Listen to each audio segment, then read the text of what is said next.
यहाँ से 121 नंबर का प्रश्न देखिए पूछा गया है। और फ्रेंड्स देखिए, मैं सारे प्रूफ आपके जो है कि एनसीईआरटी बुक्स से ही दिखाऊंगा, जिसमें से बुक्स आपकी जो है कि होंगी क्लास जो है कि क्लास 7 से 10 तक, ठीक है। और यहाँ पर फ्रेंड्स वीडियो में लास्ट तक बने रहिएगा। और देखिए, अगर आप मेरे स्टूडेंट होंगे तो फ्रेंड्स आपको ये सारी चीज़ें मैं जो जहाँ से मैं प्रूफ को दिखाऊंगा, यहाँ से सारी चीज़ें फ्रेंड्स पूछी गई हैं और ये चीज़ें हम लोग पढ़ चुके हैं, ठीक है। तो यहाँ से अब हम लोग देखिए, पहला प्रश्न हमारा क्या कह रहा है। देखिए, वायुमंडल की किस परत में हवाई जहाज उड़ता है। देखिए फ्रेंड्स, वायुमंडल की किस परत में हवाई जहाज उड़ता है, ये प्रश्न आपका है। और सही आंसर क्या है, समताप मंडल, ठीक है। समताप मंडल में जो है कि हवाई जहाज उड़ता है, ठीक है। ऑप्शन नंबर यहाँ पर बी बिल्कुल राइट आंसर है। और यहाँ से इसको प्रश्न को देखने का प्रयास करिएगा तो देखिए, ये आपके क्लास 7th की एनसीईआरटी ज्योग्राफी के चैप्टर नंबर 4 से जो है कि पूछा गया है। ये देखिए आपका चैप्टर नंबर 4 है। और इसी में से जो है कि देखिए, मैं यहाँ से देखिए, ये देखिए फ्रेंड्स, इसके फलस्वरूप यहाँ की परिस्थितियाँ हवाई जहाज उड़ाने के लिए आदर्श होती हैं। और ये है क्या, तो ये है फ्रेंड्स आपका जो है कि समताप मंडल। तो ये आपने यहाँ से देखा प्रश्न। और देखिए, जहाँ से प्रश्न पूछा गया मैं वहाँ पे PYQ लिख दिया हूँ आपके जो है कि सुविधा के लिए, ठीक है। और यहाँ पर आगे हम लोग बढ़ते हैं। देखिए, स्वच्छ भारत मिशन कब प्रारंभ किया गया था। और फ्रेंड्स देखिए, क्लास 7th की एनसीईआरटी ज्योग्राफी में जो है कि फ्रेंड्स टोटल आपके 7 चैप्टर हैं और इसको हम लोग चैप्टर वाइज कंप्लीट कर चुके हैं। वहाँ से ये सारी चीज़ें हम लोग पढ़ चुके हैं, ठीक है। और देखिएगा, स्वच्छ भारत मिशन कब प्रारंभ हुआ था। तो स्वच्छ भारत मिशन 2 अक्टूबर 2014 को प्रधानमंत्री नरेंद्र मोदी जी के द्वारा जो है कि ये योजना शुरू की गई थी, ठीक है।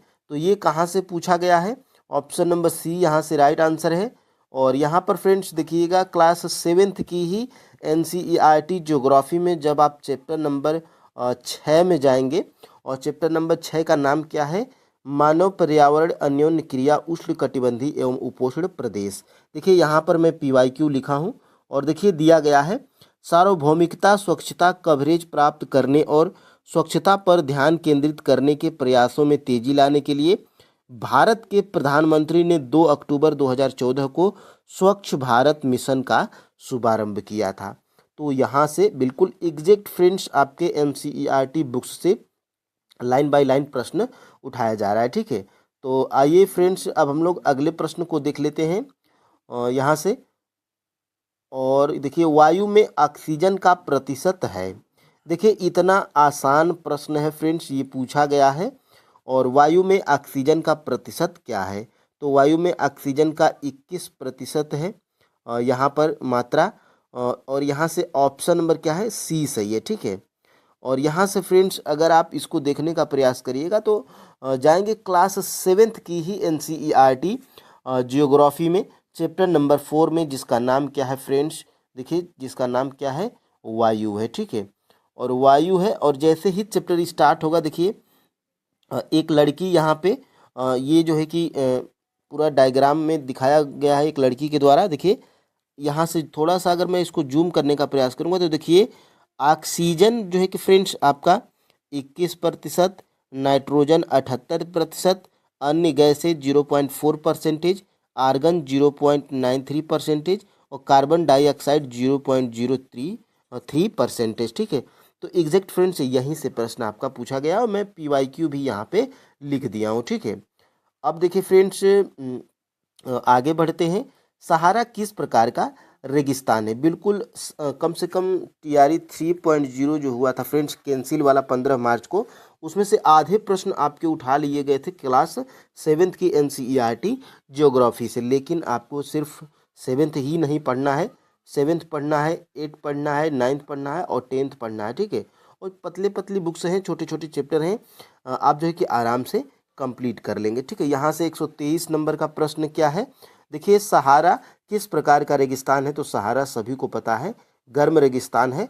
अगर नहीं पता है तो देखिए, ये आपके एनसीईआरटी में दिया गया है, क्लास 7th की NCERT ज्योग्राफी में चैप्टर नंबर 7 है, रेगिस्तान में जीवन।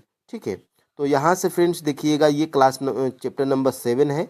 और देखिए गर्म रेगिस्तान सहारा, तो यहीं से बेसिक है प्रश्न, यहीं से उठा लिया गया है। यहाँ पे मैं PYQ भी लिखा हूँ। ठीक है, तो फ्रेंड्स देखिए इसी तरह हम लोग जो है कि क्लास को करते हैं। और देखिए 125 नंबर का प्रश्न, गंगा नदी के तट पर स्थित शहर है। तो देखिए फ्रेंड्स गंगा नदी के तट पर जो है कि देखिए कोलकाता भी है। ठीक है, वैसे तो कोलकाता हुगली नदी के तट पर है, लेकिन देखिए हुगली क्या है, गंगा की सहायक नदी है। तो अगर ये एग्ज़ाम कंप्लीट हुआ रहता, फाइनल आंसर की आई होती, तो यहाँ पर फ्रेंड्स क्या माना गया होता, देखिए या तो डी माना गया होता या तो ए माना गया होता, वो आयोग जानता। ठीक है, क्योंकि यहाँ पे जो ये कोलकाता है, ये हुगली नदी के तट पर है। ठीक है, और जो हुगली है फ्रेंड्स वो गंगा की सहायक नदी है, तो उससे भी हो जाएगा। और NCERT बुक्स में भी दिया गया है। और प्रयागराज भी आपका जो है कि गंगा नदी के किनारे तट पर स्थित है। ठीक है, तो यहाँ से एक से अधिक जो है कि आपका राइट आंसर होना चाहिए मेरे उम्मीद से। ठीक है, लेकिन आपके जो है कि कन्फ्यूजन को दूर करते हुए इसको हम लोग देख लेते हैं। क्लास 7th की NCERT ज्योग्राफी से ही ये भी प्रश्न पूछा गया है चैप्टर नंबर 6 में। और चैप्टर नंबर 6 का नाम क्या है, मानव पर्यावरण अन्योन्य क्रिया उष्ण कटिबंधीय एवं उपोष्ण प्रदेश। ठीक है, तो यहाँ से देखिएगा, ये देखिए एक प्रश्न आपका यहाँ से पूछ लिया गया और एक प्रश्न आपका यहाँ से पूछ लिया गया, एक ही चैप्टर के एक ही पेज से। ठीक है, देखिए गंगा ब्रह्मपुत्र के मैदानों में कई बड़े शहर एवं कस्बे स्थित हैं। इलाहाबाद, कानपुर हो गया, वाराणसी हो गया, लखनऊ हो गया, पटना, कोलकाता जैसे 10 लाख से अधिक आबादी वाले शहर गंगा नदी के तट पर ही स्थित हैं। तो देखिए इसमें इलाहाबाद, जिसको नाम बदलकर प्रयागराज कर दिया गया है, तो यहाँ से ये है। और यहाँ से कोलकाता भी फ्रेंड्स इसमें दिया गया है। ठीक है, तो मेरे हिसाब से एक से अधिक राइट आंसर होना चाहिए। बाकी जो चीज़ें NCERT में दी गई हैं वो आपके सामने है। ठीक है, अब फ्रेंड्स और यहाँ से देखिए दिया भी गया है, कहीं दूर जाने की ज़रूरत भी नहीं है। देखिए कोलकाता हुगली नदी पर स्थित एक महत्वपूर्ण पत्तन है, तो प्रयागराज भी इसमें माना जा सकता था। ठीक है, अब हम लोग फ्रेंड्स आगे बढ़ते हैं, यहाँ से इसको देख लेते हैं। भूकंप की तीव्रता का मापन किस मशीन द्वारा किया जाता है। तो भूकंप की तीव्रता का मापन जो है कि सिस्मोग्राफ के द्वारा मापा जाता है। और सिस्मोग्राफ फ्रेंड्स है क्या, तो सिस्मोग्राफ जो है कि एक मशीन है जिससे भूकंप की तीव्रता मापी जाती है। और सिस्मोग्राफ फ्रेंड्स ये इंग्लिश में इसको बोलते हैं, और इसको शुद्ध हिंदी में क्या बोलते हैं, तो भूकंप लेखी बोलते हैं। ठीक है, इसको बोलते क्या है, भूकंप लेखी बोलते हैं। ठीक है, भूकंप लेखी, इसको भूकंप लेखी बोलते हैं। ऑप्शन नंबर यहाँ पे सी राइट आंसर है। और ये भी कहाँ से पूछा गया है, क्लास 7th की ही NCERT ज्योग्राफी में जाएंगे चैप्टर नंबर 3 में। तो हमारी बदलती पृथ्वी चैप्टर का नाम है। और यहाँ से फ्रेंड्स देखिएगा, देखिए यहाँ से देखिएगा मैं PYQ भी लिखा हूँ। यहाँ पे थोड़ा सा अगर आप इसको ऊपर करिएगा तो देखिए यहाँ पे मैं PYQ भी लिखा हूँ, और भूकंप लेखी यही है यंत्र। ठीक है, और यहाँ से एग्जैक्ट देखिए मैं हाईलाइट भी किया हूँ। देखिए भूकंप का मापन एक यंत्र से किया जाता है जिसे भूकंप लेखी कहते हैं। तो exact line by line friends प्रश्न आपके NCERT बुक से उठाए गए हैं, और आपको कुछ नहीं करना है। क्लास 7th, क्लास 8, क्लास 9 तो क्लास 10th, अगर आप PIT के स्टूडेंट हैं तब भी आपके लिए महत्वपूर्ण है, और आप 6 to 8 के स्टूडेंट हैं तब भी आपके लिए महत्वपूर्ण है। इससे ज़्यादा ज्योग्राफी के लिए नहीं पढ़ना है। ठीक है, अब देखिए फ्रेंड्स आगे हम लोग बढ़ते हैं।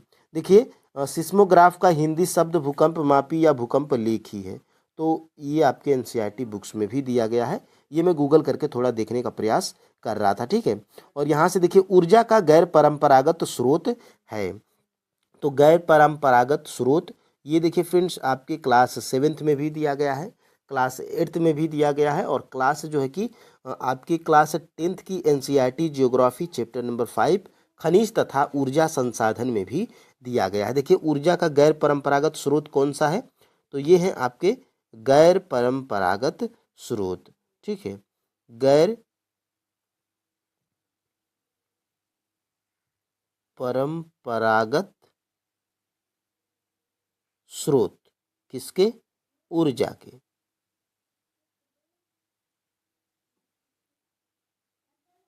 ठीक है, यहाँ से ऊर्जा के गैर परंपरागत स्रोत बायोगैस हो जाएगा और भूतापी ऊर्जा ऑप्शन नंबर यहाँ पे डी बिल्कुल राइट आंसर है। ठीक है, और देखिए एग्जैक्ट यही लाइन जब जाएंगे क्लास 10th की एनसीईआरटी ज्योग्राफी में चैप्टर नंबर 5 में, तो देखिएगा यहाँ से दिया गया है। सबसे पहले यहाँ से जब आप देखिएगा, देखिए परंपरागत साधनों में देखिए लकड़ी, उपले, कोयला, पेट्रोलियम, प्राकृतिक गैस तथा विद्युत, ये क्या है? ये परंपरागत है। लेकिन प्रश्न आपका पूछा क्या है?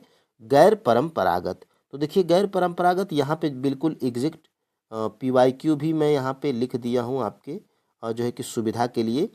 देखिए यहाँ से चौंक जाएंगे, इतना जो है कि लाइन बाय लाइन प्रश्न पूछा गया है आपके एनसीईआरटी से। देखिए गैर परंपरागत साधनों में सौर, पवन, ज्वारी, भूतापी, बायोगैस। तो देखिए भूतापी आपके ऑप्शंस में था और बायोगैस भी आपके ऑप्शन में था और परमाणु ऊर्जा भी जो है कि आपके ऑप्शन में था। तो ये हम ऊपर भूल गए थे। ठीक है, तो भूतापी, बायोगैस, परमाणु ऊर्जा, ये जो है कि आपका जो है कि तीनों ही आपका जो है कि गैर परंपरागत ऊर्जा में के स्रोत हैं। ठीक है, तो ये तीनों ही हैं, इसलिए आपका राइट आंसर क्या है? ऑप्शन नंबर जो है कि डी राइट आंसर है। ठीक है, तो आपने प्रूफ जो है कि देखा। अब देखिए आगे हम लोग बढ़ते हैं। यहाँ से पर्यावरण के लिए किससे खतरा है? तो देखिए फ्रेंड्स, पर्यावरण के लिए देखिए जनसंख्या वृद्धि जो है कि ये खतरा है। बेसिक प्रश्न है और ये आपके जो है कि दिया गया है किसमें? क्लास 7th की एनसीईआरटी ज्योग्राफी में चैप्टर नंबर 1 है, उसका नाम क्या है? पर्यावरण। ठीक है, तो 7th एनसीईआरटी चैप्टर नंबर क्या है? 1 है और उसका नाम क्या है? हमारा पर्यावरण। ठीक है, देखिए एग्जैक्ट जो है कि यही प्रश्न आपका दिया गया है। देखिए एग्जैक्ट ऑप्शंस भी यहाँ पर चेंज नहीं है। इनमें से कौन सा पर्यावरण के लिए खतरा है? तो पादप वृद्धि, जनसंख्या वृद्धि, फसल वृद्धि, तीनों आपका ऑप्शन में है, लेकिन इसमें से ज़्यादा सही क्या है? जनसंख्या वृद्धि है। ठीक है, फसल वृद्धि होगी तो ये पर्यावरण के लिए खतरा नहीं है। पादप वृद्धि ये भी पर्यावरण के लिए खतरा नहीं है। अगर आप फ्रेंड्स पेड़ों को काटते हैं तब जो है कि पर्यावरण के लिए खतरा है। ठीक है, फसल में कमी आएगी तो, और यहाँ से जनसंख्या वृद्धि जब होगी तो भूमि भी कम होगी और जो है कि महंगाई बढ़ेगी, तो ये पर्यावरण के लिए खतरा है। तो देखिए ये आपके जो है कि दिया गया है एनसीईआरटी बुक्स में। और यहाँ से फ्रेंड्स आगे हम लोग बढ़ते हैं। देखिए यहाँ से जनसंख्या घट जाएगी यदि, देखिए 127 नंबर का प्रश्न आपके एग्जाम में पूछा गया है TRA 3.0 री एग्जाम, इसमें कैंसिल वाले में। ठीक है, बार बार री एग्जाम का आता है। देखिए कैंसिल वाला जो 15 मार्च को हुआ था, जिसके हम सभी प्रश्नों को देख रहे हैं। देखिए जनसंख्या घट जाएगी यदि, यदि जनसंख्या घट जाएगी तो क्या होगा?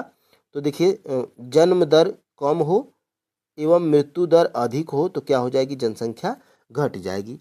तो अगर आप फ्रेंड्स कॉमन सेंस अगर लगाएंगे कि अगर जन्म दर कम हो जाए, मतलब पैदा लोग कम होंगे, मरेंगे ज़्यादा, तो जनसंख्या क्या हो जाएगी? ऑटोमेटिक दिन पर दिन कम होती चली जाएगी। ठीक है, तो यहाँ से ये आपका जो है कि कहाँ पर दिया गया है?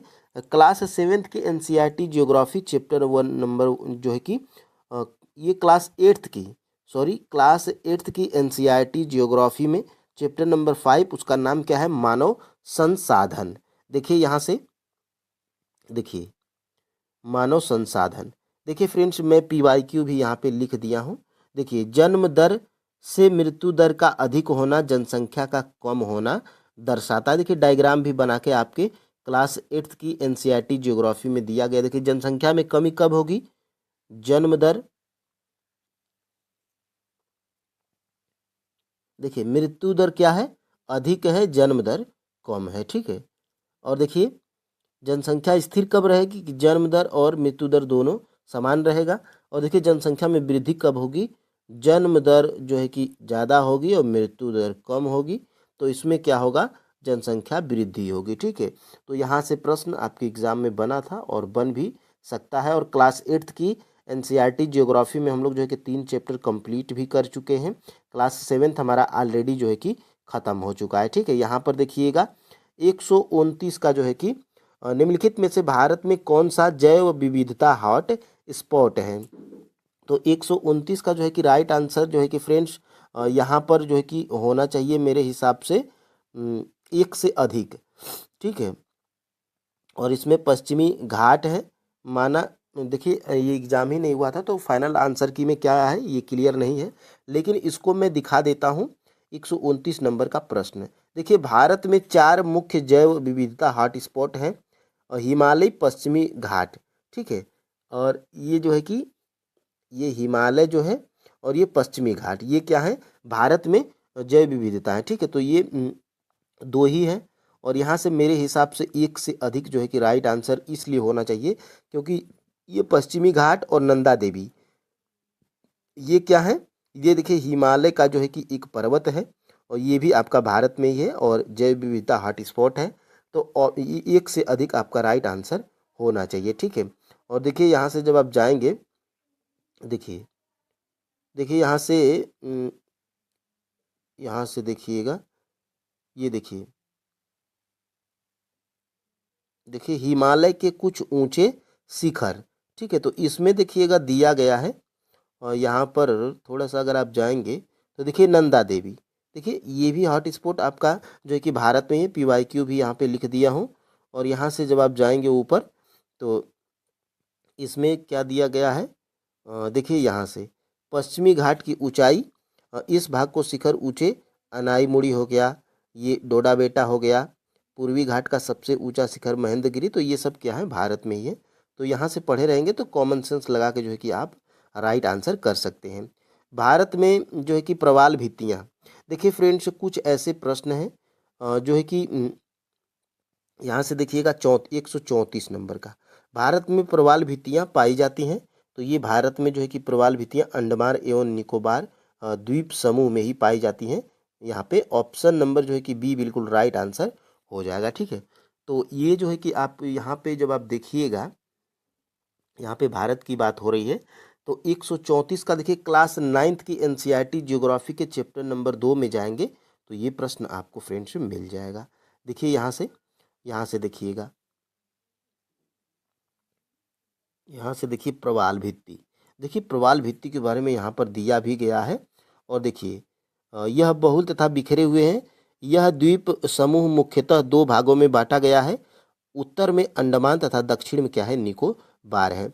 और थोड़ा सा अगर आप दूसरे पेज पे जाने का प्रयास करिएगा तो यहाँ से देखिए दिया भी गया है फ्रेंड्स, भारत का एकमात्र सक्रिय ज्वालामुखी अंडमान तथा निकोबार द्वीप समूह के बैरन द्वीप पर स्थित है। तो अब इससे बढ़िया जो है कि प्रूफ क्या दिखाया जाए, एक ही लाइन में लिख दिया है कि भारत का एकमात्र सक्रिय ज्वालामुखी अंडमान तथा निकोबार द्वीप समूह के बीच बैरन द्वीप पर स्थित है। तो प्रवाल भित्तियाँ फ्रेंड्स वही होती हैं, और प्रवाल भित्ति जहाँ पर फ्रेंड्स कुछ जो है कि उसमें बर्फबारी हो, ठीक है।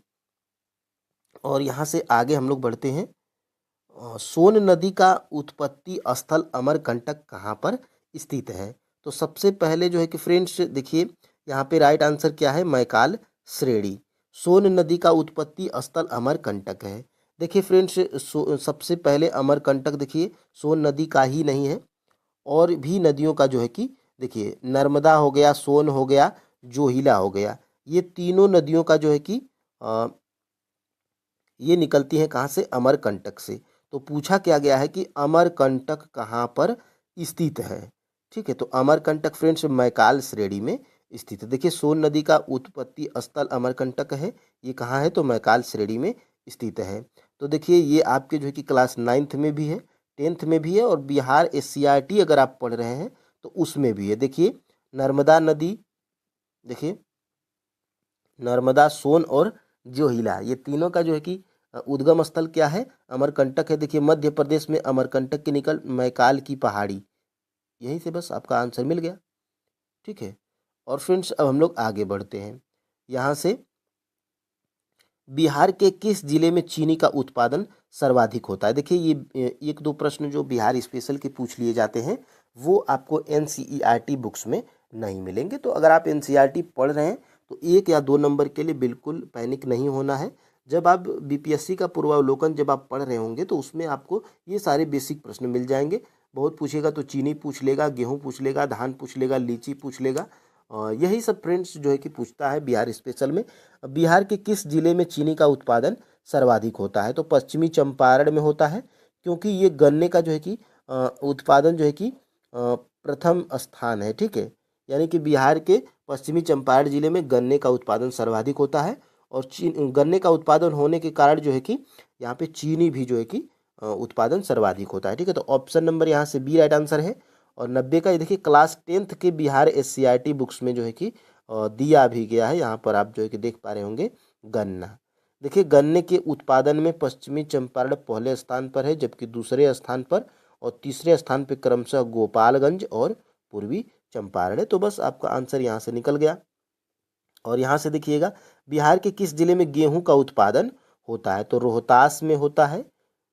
ठीक है, ऑप्शन नंबर बी। और ये भी आपका क्लास 10th में दिया गया है। और बिहार के किस जिले में धान का उत्पादन सर्वाधिक होता है?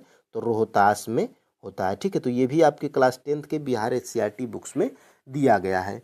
तो फ्रेंड्स देखिए TRE 3.0 और PRT 125 जो कैंसिल वाला जो आपका एग्ज़ाम रिजेक्ट कर दिया गया था 15 मार्च को, याद होगा आपको। ठीक है, 15 मार्च को।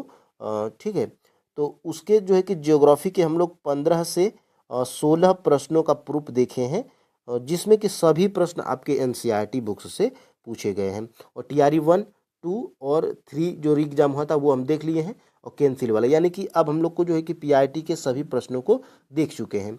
अब आपको फ्रेंड्स करना क्या है? तो देखिए ये आपका जो है कि क्लास 7th का NCERT ज्योग्राफी की बुक है, ये क्लास 8th की है, और ये आपकी जो है कि 9th की है, और ये आपकी जो है कि 10th की है। ठीक है, जिसमें से 7th हम लोग कंप्लीट कर चुके हैं, प्लेलिस्ट बनाई गई है, और 8th हम लोग अभी पढ़ रहे हैं, जिसमें हम लोग 3 चैप्टर कंप्लीट कर चुके हैं और 2 या 3 चैप्टर और बचा हुआ है। ठीक है, तो फ्रेंड्स हम लोग कंप्लीट कर लेंगे एग्जाम से पहले। और यहाँ से फ्रेंड्स देखिएगा ये क्लास 7th की NCERT ज्योग्राफी और चैप्टर वाइज जो है कि देखिए प्लेलिस्ट बनाई गई है, हम लोग यहाँ से जो है कि कंप्लीट कर चुके हैं।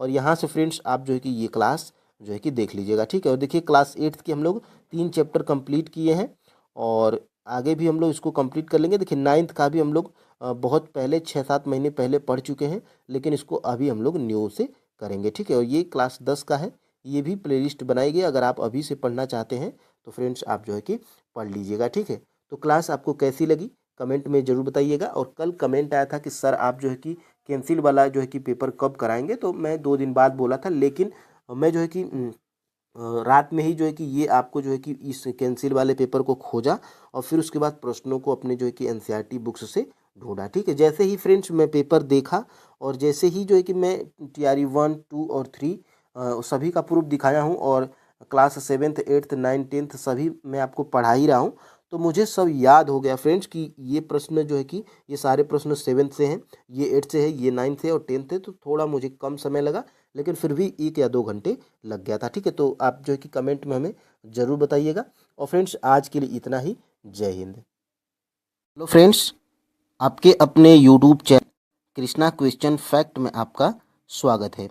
देखिए फ्रेंड्स, बिहार शिक्षक भर्ती 4.0 के लिए आपको फ्रेंड्स देखिए तैयारी कहाँ से करनी है, और किन चीज़ों को, किन सब्जेक्ट को कहाँ से पढ़ना है, ये फ्रेंड्स आपको जो है कि पता होना चाहिए। तो देखिए इस वीडियो में आपको फ्रेंड्स थंबनेल में आपने देखा होगा TRE 1, TRE 2 और TRE 3 के PRT के ज्योग्राफी के सभी प्रश्न जो है कि कहाँ से पूछे गए हैं, ये आप जो है कि प्रूफ के साथ में देखेंगे। इससे फ्रेंड्स आपको जो है कि 2 फायदे होंगे। आपको जो है कि प्रीवियस ईयर के प्रश्न मिल जाएंगे, और ये भी पता चल जाएगा कि कहाँ से आपको TRE 4.0 के लिए पढ़ना है। ठीक है, तो देखिए फ्रेंड्स सबसे पहले हम TRE 1 से स्टार्ट करेंगे। देखिए TRE 1 जो है कि 2 शिफ्ट में हुआ था, आपने जो है कि दिया होगा तो देखा होगा।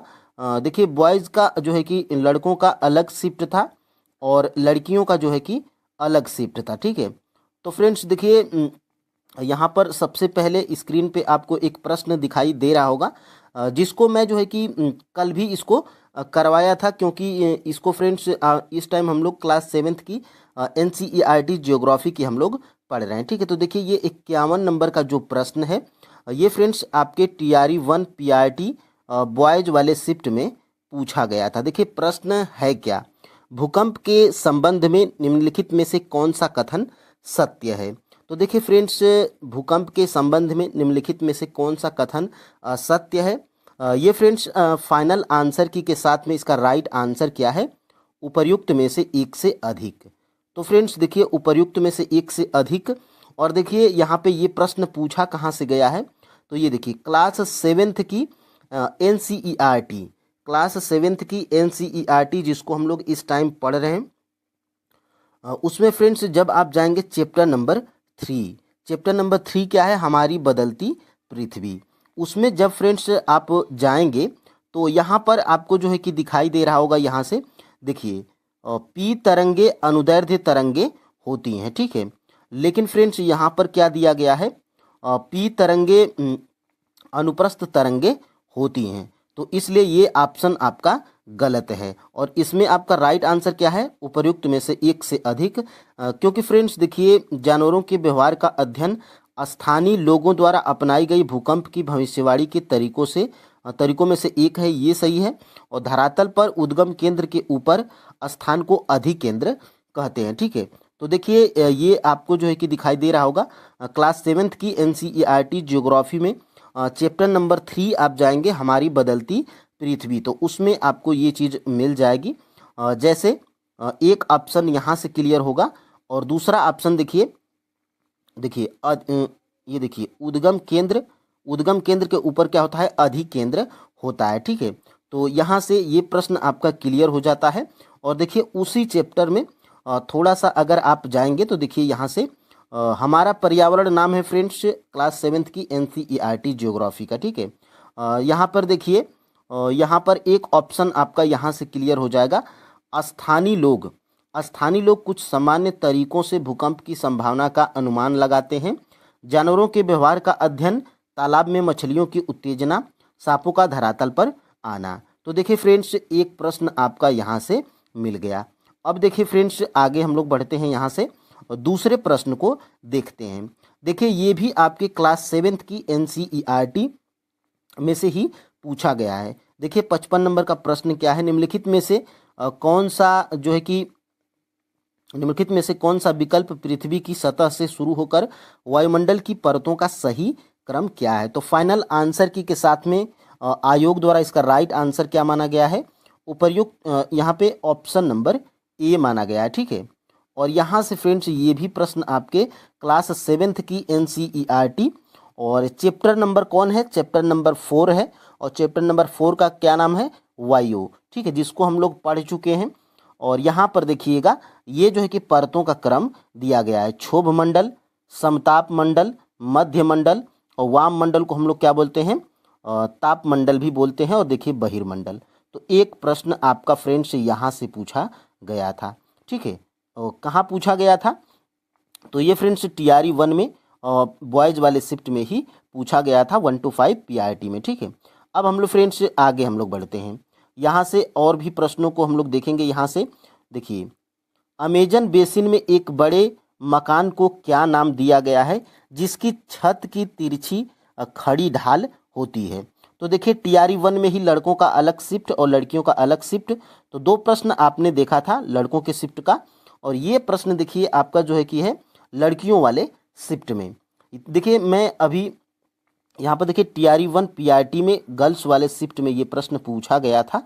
और यहाँ से देखिए ये प्रश्न आपके क्लास 7th की NCERT जियोग्राफी में पूछा गया, जियोग्राफी से, ठीक है। तो यहाँ पर देखिए इसका फाइनल आंसर की के साथ में राइट आंसर क्या है? ऑप्शन नंबर बी, मलोका, ठीक है। मलोका है क्या फ्रेंड्स? आगे अभी हम लोग देखेंगे। तो इसको देखिए फ्रेंड्स क्लास 7th की NCERT, क्लास 7th की NCERT चैप्टर नंबर जब आप 6 खोलेंगे, मानव पर्यावरण अन्योन्य क्रिया उष्ण कटिबंधी एवं उपोष्ण प्रदेश, तो उसमें ये प्रश्न आपका मिल जाएगा। देखिए यहाँ से देखिए मधुमक्खी के छत्ते के आकार वाले छप्पर के घरों में रहते हैं जबकि कुछ लोग मलोका। देखिए साफ साफ यहाँ पे मैं थोड़ा सा अगर आपको जूम करके दिखाऊं तो देखिए साफ साफ देखिए फ्रेंड्स मलोका, यहाँ पर देखिए मलोका कहे जाने वाले बड़े अपार्टमेंट जैसे घरों में रहते हैं जिनकी छत तीव्र ढलान वाली होती है। तो यहीं से फ्रेंड्स ये प्रश्न आपका पूछा गया था। और चैप्टर का नाम क्या है? तो चैप्टर का नाम है फ्रेंड्स मानव पर्यावरण अन्योन्य क्रिया उष्ण कटिबंधीय एवं उपोष्ण प्रदेश। ये क्लास 7th की एनसीईआरटी से ही पूछा गया था। और यहाँ पे देखिए क्लास 7th की एनसीईआरटी ज्योग्राफी का नाम क्या है? हमारा पर्यावरण। ठीक है, तो एक प्रश्न यहाँ से, और यहाँ से एक आपको ऑप्शन में और भी दिखा होगा मैनी ओक। तो देखिए ये अमेजन बेसिन वाले जो क्षेत्र होते हैं इनका मुख्य आहार क्या होता है? मेनियोक होता है। ठीक है, मेनियोक होता है, जिसे कसावा भी कहते हैं। यह आलू की तरह जमीन के अंदर पैदा होती है। तो यहाँ से देखिए बिल्कुल ऑप्शन से, ठीक है, तो यहाँ पे अमेजन बेसिन का देखिए मुख्य यहाँ पे मेनियोक, ये क्या है? मुख्य भोजन है। ठीक है, ये तो भोजन है, और ये क्या है? मलों का एक घर है। ठीक है, तो यही आपका जो है कि यहीं से पूछा गया था, जिसका राइट आंसर क्या है? Option number B. ये प्रश्न आपको क्लास 7th की एनसीईआरटी जियोग्राफी चैप्टर नंबर 6 में मिल जाएगा। ठीक है, और देखिए गर्ल्स वाले शिफ्ट में एक और प्रश्न यहाँ पे पूछा गया था, वायुमंडल की किस परत का तापमान सबसे कम होता है? तो ये भी देखिए टीआरई 1 to 5 गर्ल्स वाले शिफ्ट में, तो मध्यमंडल का जो है कि तापमान सबसे कम होता है। ऑप्शन नंबर सी बिल्कुल राइट आंसर हो जाएगा। और ये भी आपका जो है कि ये तो देखिए ये भी आपका जो है कि किस में पूछा गया है? तो ये भी आपका जो है कि क्लास जो है कि 7th की एनसीईआरटी ज्योग्राफी के चैप्टर नंबर 4 से ही ये जानकारी यहाँ पे ली गई है। और देखिए सबसे कम यहाँ पे तापमान सबसे कम होता है। ठीक है, आप जो है कि गूगल करके भी यहाँ पे देख लीजिएगा। अब देखिए फ्रेंड्स आगे हम लोग बढ़ते हैं। देखिए ये 120 और 121 नंबर का प्रश्न दोनों लगातार कहाँ पर पूछा गया था? तो टीआरई 2.0 1 to 5 पीआरटी में ये प्रश्न पूछा गया था। चांप झील कहाँ पर पाई जाती है? तो इसका फाइनल आंसर के साथ राइट आंसर क्या है? ऑप्शन नंबर बी है, नदी घाटियों में। और विश्व जल दिवस कब मनाया जाता है? तो विश्व जल दिवस मनाया जाता है 22 मार्च को। तो अभी कल वाली प्रैक्टिस सेट में ही हम लोग ये पढ़े थे कि विश्व जल दिवस कब मनाया जाता है? तो 22 मार्च को। और ये चांप झील कहाँ पर पाई जाती है? तो नदी घाटियों में पाई जाती है। ये दोनों प्रश्न आपके 7th की एनसीईआरटी जियोग्राफी में मिल जाएगा। 120 वाला जो प्रश्न है फ्रेंड्स, ये चांप झील वाला, ये आपको चैप्टर नंबर 5 में मिलेगा, जिसका नाम है जल। ठीक है, और ये 121 नंबर वाला प्रश्न कहाँ पर मिल जाएगा आपको? तो ये मिल जाएगा फ्रेंड्स आपको किस में मिलेगा? तो ये मिल जाएगा आपको विश्व जल दिवस। तो ये भी आपको चैप्टर नंबर 5 में ही मिल जाएगा। ठीक है, अब देखिए हम लोग आगे बढ़ते हैं। इन दोनों को सबसे पहले प्रूफ के साथ में हम लोग देखेंगे। तो ये देखिए हमारी बदलती पृथ्वी, चैप्टर नंबर 3 क्या है? हमारी बदलती पृथ्वी। यहाँ पर देखिए चांप झील, और चांप झील ये जो है कि कहाँ पर पाई जाती है? तो ये नदी घाटी के क्षेत्रों में पाई जाती है। यहाँ पे इसका राइट आंसर है। ठीक है, और थोड़ा सा फ्रेंड्स अगर आप आगे बढ़ते हैं तो यहाँ पर देखिए, ये देखिए चैप्टर नंबर 5 ही है आपका, जल है। और इसमें देखिए बिल्कुल एग्जैक्ट यहाँ पे दिया गया है।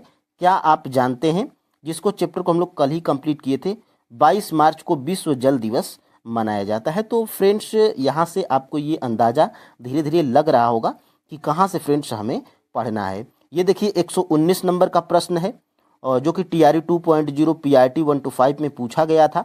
सेल जिनमें जीवाश्म पाए जाते हैं।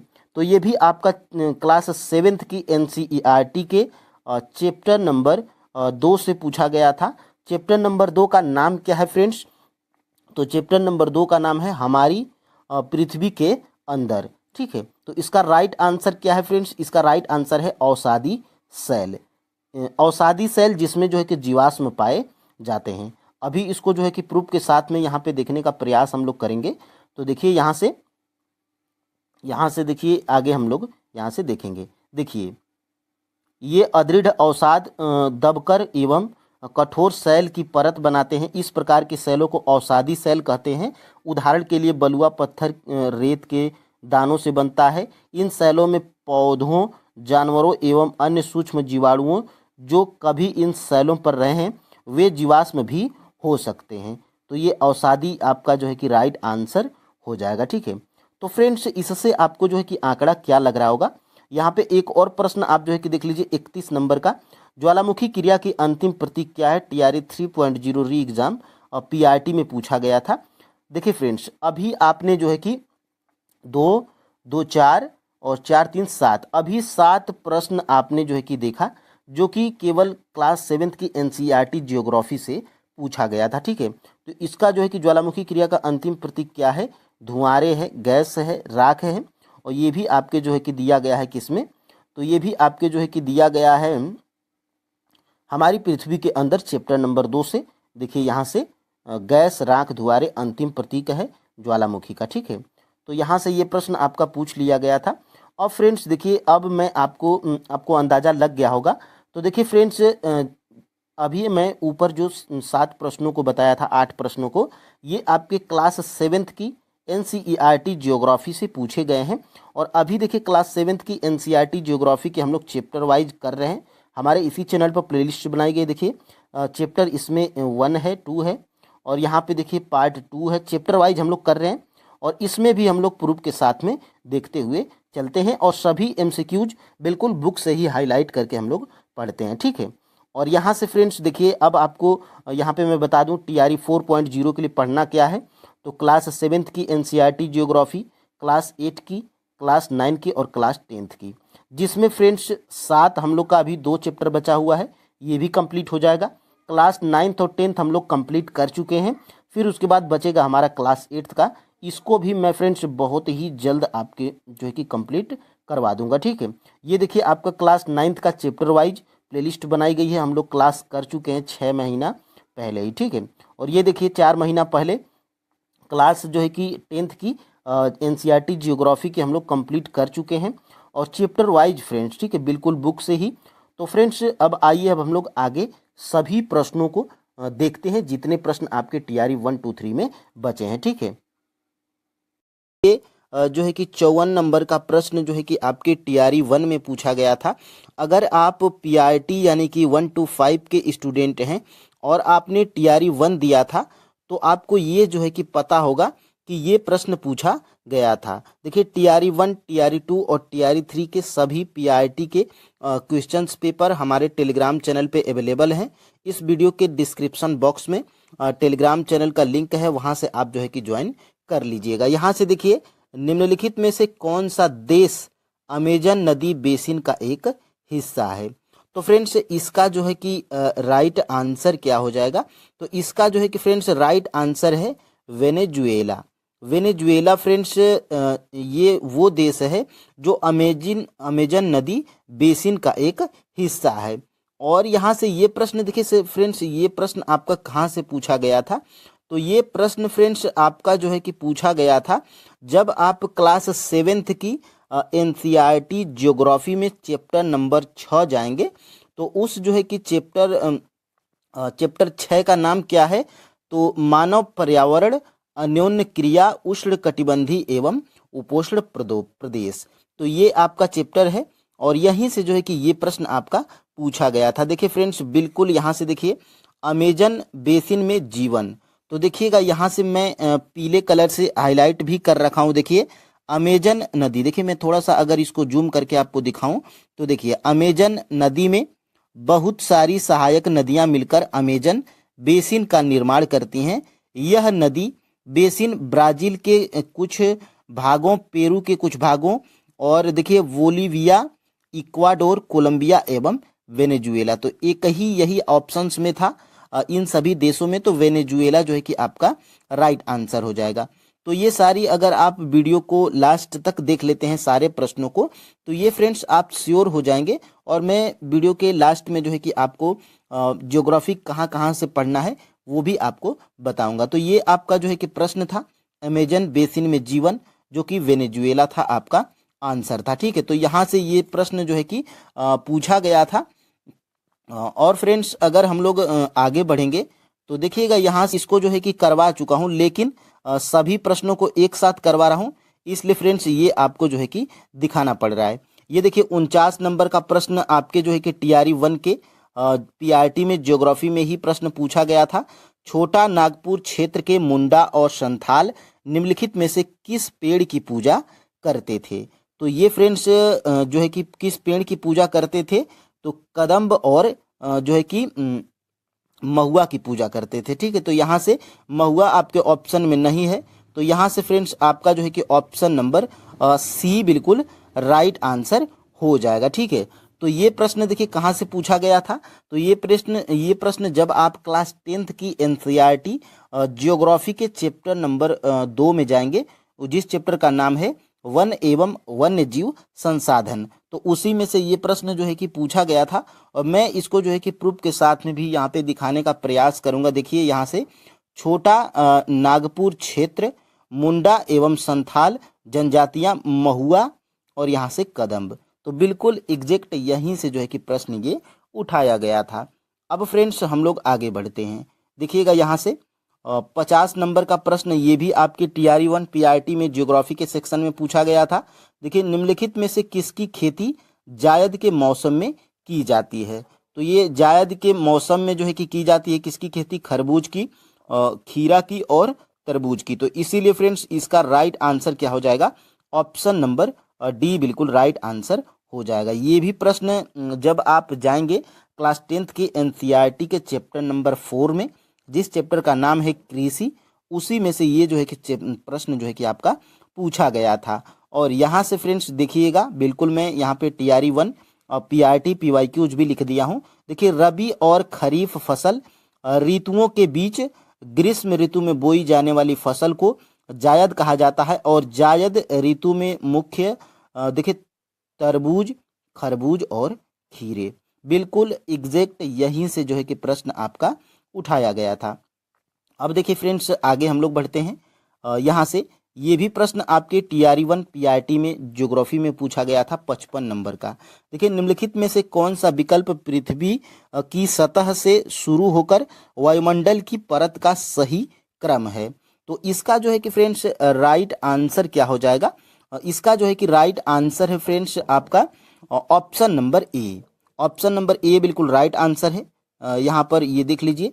और फ्रेंड्स ये कहाँ से पूछा गया था, तो ये जब आप क्लास 7th की एनसीईआरटी ज्योग्राफी के चैप्टर नंबर 4, और उस चैप्टर नंबर 4 का क्या नाम है, तो वायु नाम है। और इसी जो है कि चैप्टर से ये प्रश्न आपका पूछा गया था। यहाँ पर आप जो है कि देख पा रहे होंगे बिल्कुल फ्रेंड्स, यहाँ से देखिएगा ये क्रम जो है कि आपका यहाँ पे दिया गया। देखिए वायुमंडल की संरचना, ठीक है, और देखिए जो कि पृथ्वी की सतह से आरंभ होती है, बिल्कुल एग्जैक्ट यही लाइन। और यहाँ पे आपको दिखाई भी दे रहा होगा क्षोभ मंडल, समताप मंडल, मध्य मंडल, वायुमंडल और वायुमंडल एवं बहिर्मंडल, बिल्कुल एग्जैक्ट यहीं से ये प्रश्न जो है कि आपका पूछा गया था। और देखिए सभी मंडल के बारे में यहाँ पर विस्तृत जानकारी भी आपके दिया गया है, और यहीं से ये जो है कि प्रश्न पूछा गया था। और जो है कि फ्रेंड्स क्लास 7th की जो एनसीईआरटी है वो हमारा पर्यावरण के नाम से है, और यही देखिए यहाँ पे हमारा पर्यावरण, तो ये आपने देख लिया। अब देखिए फ्रेंड्स अब हम लोग आगे बढ़ते हैं। देखिए महासागरी परपटी के मुख्य खनिज घटक क्या हैं, यानी कि महासागरी परपटी के मुख्य खनिज घटक क्या हैं। तो इसका फ्रेंड्स 58 का राइट आंसर क्या हो जाएगा, 58 का फ्रेंड्स राइट आंसर है सिलिका और मैग्नीशियम। इसका जो है कि राइट आंसर क्या है, ऑप्शन नंबर सी। ये भी आपके TRE-1 PRT में पूछा गया प्रश्न है। टोटल आप यहाँ पे TRE-1 के ज्योग्राफी के सभी प्रश्न देख रहे हैं। और यहाँ से देखिए जब आप फ्रेंड्स जाएंगे किस नंबर का ये प्रश्न था, एक बार देख लेते हैं 58 नंबर का। तो जब आप फ्रेंड्स क्लास 7th की एनसीईआरटी ज्योग्राफी के चैप्टर नंबर 2 में जाएंगे, उस चैप्टर का नाम क्या है, चैप्टर नंबर 2 का हमारी पृथ्वी के अंदर, ठीक है, हमारी पृथ्वी के अंदर। यहाँ से देखिएगा हमारी पृथ्वी के अंदर चैप्टर नंबर 2, और पहले ही जो है कि पेज से ये प्रश्न आपका जो है कि पूछा गया था। यहाँ पे देखिए मैं जो है कि हाइलाइटर से हाईलाइट भी कर रखा हूँ। देखिए महासागर की परपटी मुख्यतः सिलिका एवं मैग्नीशियम की बनी होती है। एक लाइन में बिल्कुल यहाँ पे आंसर आ गया, ठीक है। तो यहीं से फ्रेंड्स ये प्रश्न आपका पूछा गया था। ये कहाँ से पूछा गया था, तो क्लास 7th की एनसीईआरटी ज्योग्राफी की चैप्टर नंबर 2, जिस चैप्टर का नाम है हमारी पृथ्वी के अंदर, ठीक है। तो यहाँ से ये प्रश्न था। अब फ्रेंड्स हम लोग देख लेते हैं यहाँ से स्थानांतरण कृषि के स्थानीय नाम और संबंधित देश का सही युग्म क्या है। तो देखिएगा फ्रेंड्स, यहाँ से ये 56 नंबर का प्रश्न है और 56 नंबर का प्रश्न का आंसर आपको क्लास 8th की जियोग्राफी के जो है कि चैप्टर नंबर 3 में भी मिल जाएगा। उस चैप्टर का नाम है कृषि। और क्लास 10th की एनसीईआरटी में भी मिल जाएगा। उस भी चैप्टर का नाम है, चैप्टर नंबर 4 है क्लास 10th में, उसका भी नाम है कृषि, और उसमें ये प्रश्न आपको मिल जाएगा। तो 56 का जो है कि राइट आंसर क्या है? लद्दाख मलेशिया। ऑप्शन नंबर यहाँ से सी बिल्कुल राइट आंसर हो जाएगा। और देखिए यहाँ से ये आपकी क्लास 10th की एनसीईआरटी है, जिसमें जो है कि यहाँ से देखिएगा लद्दाख कृषि के बारे में भी यहाँ पे दिया गया है। और यहाँ पे मैं दिखाने का जो है कि प्रयास करूँगा, और यहाँ से और भी मैं क्लास 8th में जाऊँगा। क्लास 8th के चैप्टर नंबर 3 में जाऊँगा। तो यहाँ से मैं पेज थोड़ा पीछे कर दिया हूँ, यहाँ से देखिएगा। हाँ, यहाँ से देखिए, ये देखिए यहाँ से फ्रेंड्स, अगर आप जूम करेंगे तो देखिएगा लद्दाख मलेशिया। यहाँ पे देखिएगा लद्दाख मलेशिया, रोका ब्राज़ील, मिल्पा मेक्सिको मध्य अमेरिका, झूमिंग उत्तर पूर्वी भारत। ये देखिए सभी आंसर आपके यहाँ से निकल के आ रहे हैं। ठीक है, अब देखिए फ्रेंड्स, अब हम लोग कहाँ पे पहुँचे थे? तो अब हम लोग पहुँचे थे फ्रेंड्स यहाँ से देखिए, ये 60 नंबर का भी प्रश्न आपके ज्योग्राफी में पूछा गया था। देखिए, भारत के खनिज तेल पेट्रोलियम उत्पादक क्षेत्र और इसकी अवस्थितियों का सही युग्म क्या है? तो 60 का जो है कि राइट आंसर है ऑप्शन नंबर डी, यानी कि 1 से अधिक। ठीक है, तो यहाँ से देखिएगा लूनेज क्षेत्र गुजरात, ये भी सही है। और केजी बेसिन बंगाल की खाड़ी, ये भी यहाँ पे, इसका जो है कि राइट आंसर क्या हो जाएगा? इसका जो है कि राइट आंसर है ऑप्शन नंबर डी। और ये कहाँ से पूछा गया है? जब आप जाएंगे फ्रेंड्स क्लास जो है कि 10th की एनसीईआरटी में, उसमें भी ये प्रश्न दिया है, और क्लास 8th में भी ये जो है कि प्रश्न दिया गया है। तो यहाँ से देखिएगा केजी बेसिन बंगाल की खाड़ी। ठीक है, और यहाँ से देखिएगा असम में जो है कि क्या है? तो असम में जो है कि यहाँ पे असम में डिगबोई और सुरमा घाटी। तो ये आप जो है कि सोर्स आपने देख लिया। अब देखिए फ्रेंड्स, यहाँ से देखिए कौन सा देश अमेजन बेसिन का एक हिस्सा है?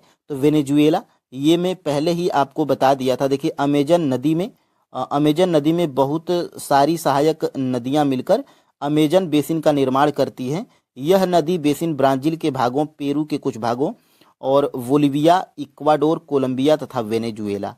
तो यहीं से जो है कि आपका ये आंसर निकल के आया था। अब देखिए फ्रेंड्स, आगे ये भी प्रश्न में जो है कि दिखा दिया हूँ। भूकंप के संबंध में निम्नलिखित में से कौन सा कथन सत्य है?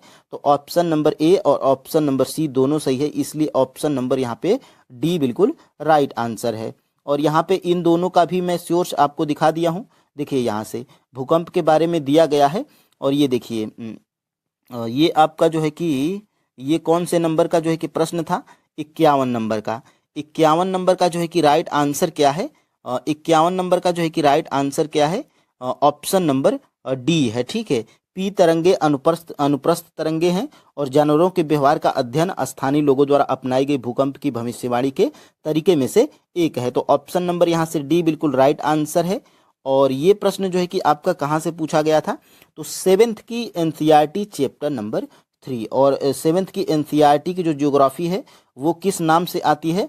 तो वो आती है फ्रेंड्स आपके जो है कि ये है आपका हमारी बदलती दुनिया। चैप्टर नंबर 3 का नाम है हमारी बदलती हुई दुनिया। ठीक है, तो यहाँ से ये भी आपने देख लिया। अब देखिए फ्रेंड्स, अब हम लोग आगे बढ़ते हैं और यहाँ से देखते हैं। देखिए ये आपका जो है कि 52 नंबर का प्रश्न था, और ये प्रश्न का जो है कि आंसर हमें 6 से लेकर 10 तक किसी भी एनसीईआरटी में एग्जैक्ट नहीं मिला। ठीक है, घुमा फिरा के मिला था, लेकिन एग्जैक्ट नहीं मिला था। देखिए फ्रेंड्स, सभी प्रश्न आपको एग्जैक्ट नहीं मिलेंगे। ठीक है, तो आप जो है कि कॉमन सेंस भी लगा के इन प्रश्नों का आंसर आप जो है कि पढ़े रहेंगे तो लगा सकते हैं। देखिए, निम्नलिखित में से कौन सा कथन उत्तरी अमेरिका महाद्वीप की लेक सुपीरियर के संबंध में सत्य है? तो 52 का जो है कि राइट आंसर क्या है? ऑप्शन नंबर बी, यह कनाडा और यूएसए के मध्य भौगोलिक सीमा बनाती है। तो यहाँ से इसका राइट आंसर था। अब देखिए आगे, देखिए 8 प्रश्न जो है कि आपने देखा था बिल्कुल प्रूफ के साथ में, और 4 प्रश्न जो है कि आपके प्रूफ के साथ में बिल्कुल एग्जैक्ट नहीं मिले हैं। यानी कि फ्रेंड्स, इससे क्या हो अंदाजा लग रहा है आपको? तो जियोग्राफी के लिए आपको कुछ नहीं पढ़ना है, किसी बुक का सहारा नहीं लेना है। क्लास जो है कि 6 से 10 तक एनसीईआरटी जियोग्राफी की आप पढ़ जाइए। बिल्कुल छोटे छोटे चैप्टर हैं, पतली पतली बुक्स हैं, आराम से जो है कि आप पढ़ लीजिएगा, ठीक है। जिसमें हम लोग क्लास 9th की ज्योग्राफी कंप्लीट कर चुके हैं, क्लास 10th की एनसीईआरटी ज्योग्राफी की कंप्लीट कर चुके हैं। ये दोनों क्लास को आप जो है कि देख लीजिएगा। और देखिए मैं 6, 7, 8 सभी क्लास की एनसीईआरटी ज्योग्राफी की कंप्लीट करवाऊंगा। देखिए आकार और माप में समानता के कारण किस ग्रह को पृथ्वी का जुड़वा ग्रह माना जाता है, ये बेसिक आपको जो है कि किसी भी कॉमन बुक में मिल जाएगी, लुसेंट में मिल जाएगी और महेश कुमार बड़वाल सर के वन लाइनर में भी मिल जाएगी। तो इसका जो है कि राइट आंसर क्या है, ऑप्शन नंबर सी, शुक्र ग्रह, ठीक है। शुक्र ग्रह देखिए, और इनका क्रम क्या होता है, तो सबसे छोटा ग्रह बुध होता है, बुध के बाद क्या होता है, मंगल होता है, मंगल के बाद क्या होता है, शुक्र होता है, और शुक्र के बाद होता है पृथ्वी, और फिर उसके बाद बाकी ग्रह आते हैं। तो शुक्र और पृथ्वी दोनों जो है कि आस ही पास के दोनों ग्रह हैं, और इनका जो है कि द्रव्यमान, आकार सबका लगभग सेम होता है, इसलिए जो है कि इनका जो है कि पृथ्वी का जुड़वा ग्रह माना जाता है कौन, शुक्र ग्रह, ठीक है। और यहाँ से फ्रेंड्स देखिएगा एक और प्रश्न यहाँ से 57 नंबर का, ये भी प्रश्न हमें एग्जैक्ट नहीं मिला था, लेकिन फ्रेंड्स आपको जब पता रहता है, ये आपको जो है कि पता होगा, जो TRE 3 में पूछा गया था कि ग्रीनविच का समय जो है कि कितना आगे है, तो 5.5 घंटा आगे है, यानी कि 5.5 घंटा आगे है, यानी कि ये आगे जब आपको पता है कि +5 होता है, ठीक है। और देखिए ग्रीनविच में दोपहर दोपहर अगर 12 बजे हैं, यानी कि अगर फ्रेंड्स ग्रीनविच में दोपहर के अगर 12 बजे हैं, तो ग्रीनविच के 30 अंश पूर्व में क्या होगा। देखिए फ्रेंड्स आपको ये बेसिक जानकारी पता होना चाहिए कि 15 अंश में कितना होता है, तो 15 अंश में फ्रेंड्स 1 घंटा होता है, 1 आवर, ठीक है। तो 30 अंश में कितना हो जाएगा, तो 30 अंश में 2 घंटा यानी कि 2 आवर हो जाएगा। तो अब देखिए यहाँ से यानी कि 30 अंश की बात की जा रही है, तो यहाँ से 2 घंटा आगे, तो 12 के बाद क्या बजेगा, 1 बजेगा, फिर उसके बाद 2 बजेगा। तो यहाँ से आपका जो है कि राइट आंसर क्या निकल के आ जाता, ऑप्शन नंबर ए। बस आपको जो है कि ये याद रखना है कि ग्रीनविच का जो टाइम है वो 5.5 घंटा आगे है। तो एग्जैक्ट ये प्रश्न आपके TRE 3 में पूछ लिया गया था। और आगे आप याद रखिए कि जो ग्रीनविच का जो टाइम होता है वो आगे होता है 5.5 घंटा, वो भी प्लस 5.5 घंटा, ठीक है। और ये 15 अंश में जो है कि कितना होता है, तो 1 घंटा होता है। तो उसी प्रकार आप 30 अंश में कितना हो जाएगा, 2 घंटा हो जाएगा, ठीक है। और 45 अंश में कितना हो जाएगा, तो उसी प्रकार 3 घंटा, ठीक है। तो ये आप जो है कि बेसिक जानकारी आप रखिए कि 15 अंश में 1 घंटा, 1 घंटा जो है कि होता है। सॉरी फ्रेंड्स, अब देखिए यहाँ से 59 नंबर का प्रश्न है। ये भी प्रश्न का आंसर हमें एग्जैक्ट नहीं मिला है, लेकिन क्लास 9th में भी 10th में भी मेल्चिंग शब्द का जो है कि प्रयोग आता है। विस्तृत अगर पढ़े होते तो ये भी अगर हम आंसर खोज लेते, लेकिन जो है कि एग्जैक्ट आपको ये प्रश्न नहीं मिला था, ठीक है। लेकिन विस्तृत रूप से जब आप पढ़े रहेंगे तो आराम से प्रश्न को बना लेंगे। तो 59 का जो है कि राइट आंसर क्या हो जाएगा फ्रेंड्स, यहाँ पर 59 का राइट आंसर क्या है, ऑप्शन नंबर ए, फसलों के बीच खाली जमीन को पुआल जैसे जैविक पदार्थ की परत से ढकना, ये जो है कि आपका राइट आंसर है, ऑप्शन नंबर ए। अब फ्रेंड्स आपको जो है कि यहाँ से मैंने देखिए टोटल आपके TRE 1 में 12 प्रश्न पूछे गए थे, जिनको मैं एग्जैक्ट 8 प्रश्नों का जो है कि प्रूफ के साथ में दिखाया था कि क्लास 7th की NCERT, क्लास 8th की NCERT और क्लास 10th की NCERT से प्रश्न आए हुए थे। तो आप ये जो है कि गलती यहीं पे करेंगे कि 7th, 8th और 10th पढ़ लेंगे और बाद में कमेंट करेंगे, चाहे आपके दिमाग में ये होगा कि हम ये पढ़े थे और यहाँ से प्रश्न नहीं आए थे। लेकिन फ्रेंड्स अगर आपको यहाँ से देखिए टाइम है 3 महीने का, तो 6 से लेकर 10 तक आप जो है कि ज्योग्राफी के सभी बुक्स को पढ़ जाइए। यहीं से यही एक तरीका है ज्योग्राफी में सही प्रश्न करने का। और TRE जो है कि TRE 4 में तो लगभग ज्योग्राफी के 25 प्रश्न पूछ लिए गए थे। तो ये आपके लिए जो है कि सुनहरा अवसर है, आप अभी से जो है कि पढ़ डालिए। और आपको NCERT ही बिल्कुल पढ़ना है। साइंस के लिए सिर्फ आपको क्लास 9th और 10th की NCERT पढ़ना है, और ज्योग्राफी के लिए आपको 6 से लेकर 10 तक पढ़ लेना है, ठीक है। और जो है कि यहाँ से हिस्ट्री के लिए आपको क्लास 8 की पढ़नी है, 10 में से 1 चैप्टर और 12 में से 1 चैप्टर, ठीक है। और मैथ रीजनिंग आप कमांड बनाए रखिएगा, डेली आप जो है कि प्रैक्टिस करते रहिए। और फ्रेंड्स करेंट अफेयर्स के लिए आप जो है कि गौरव सर की मंथली वाली वीडियो डेली एक फास्ट करके देखा करिए। और जब नोटिफिकेशन आ जाएगा TRE 4.0 का, तो वहाँ से आप स्पीडी का ले लीजिएगा, कोई मैगजीन जो आपको अच्छा लगता हो, पिछले 6-7 महीने का पढ़ लीजिएगा। अच्छा फ्रेंड्स, आप स्कोर इस एग्ज़ाम में कर लेंगे TRE 4.0 में, खास तौर से यहाँ पे 44 नंबर का क्या क्या प्रश्न दिया गया है आपके। ये सभी प्रश्न मैं बता रहा हूँ ज्योग्राफी के TRE 3.0 जो री एग्ज़ाम हुआ था PRT का, ठीक है। तो ध्यान से देखिएगा। पर्वतीय क्षेत्रों में पक्षियों के अधिकाधिक प्रजातियां किस जंगल में निवास करती हैं। तो पर्वतीय क्षेत्रों में जो है कि पक्षियों के अधिकाधिक प्रजातियां किस जंगल में निवास करती हैं, तो चीड़ के जंगल में। ऑप्शन नंबर फ्रेंड्स यहाँ से ये बिल्कुल राइट आंसर हो जाएगा। और ये प्रश्न आपका पूछा कहाँ से गया है, तो ये प्रश्न आपका जो है कि पूछा गया है क्लास 6 के NCERT के जियोग्राफी के चैप्टर नंबर 3 से।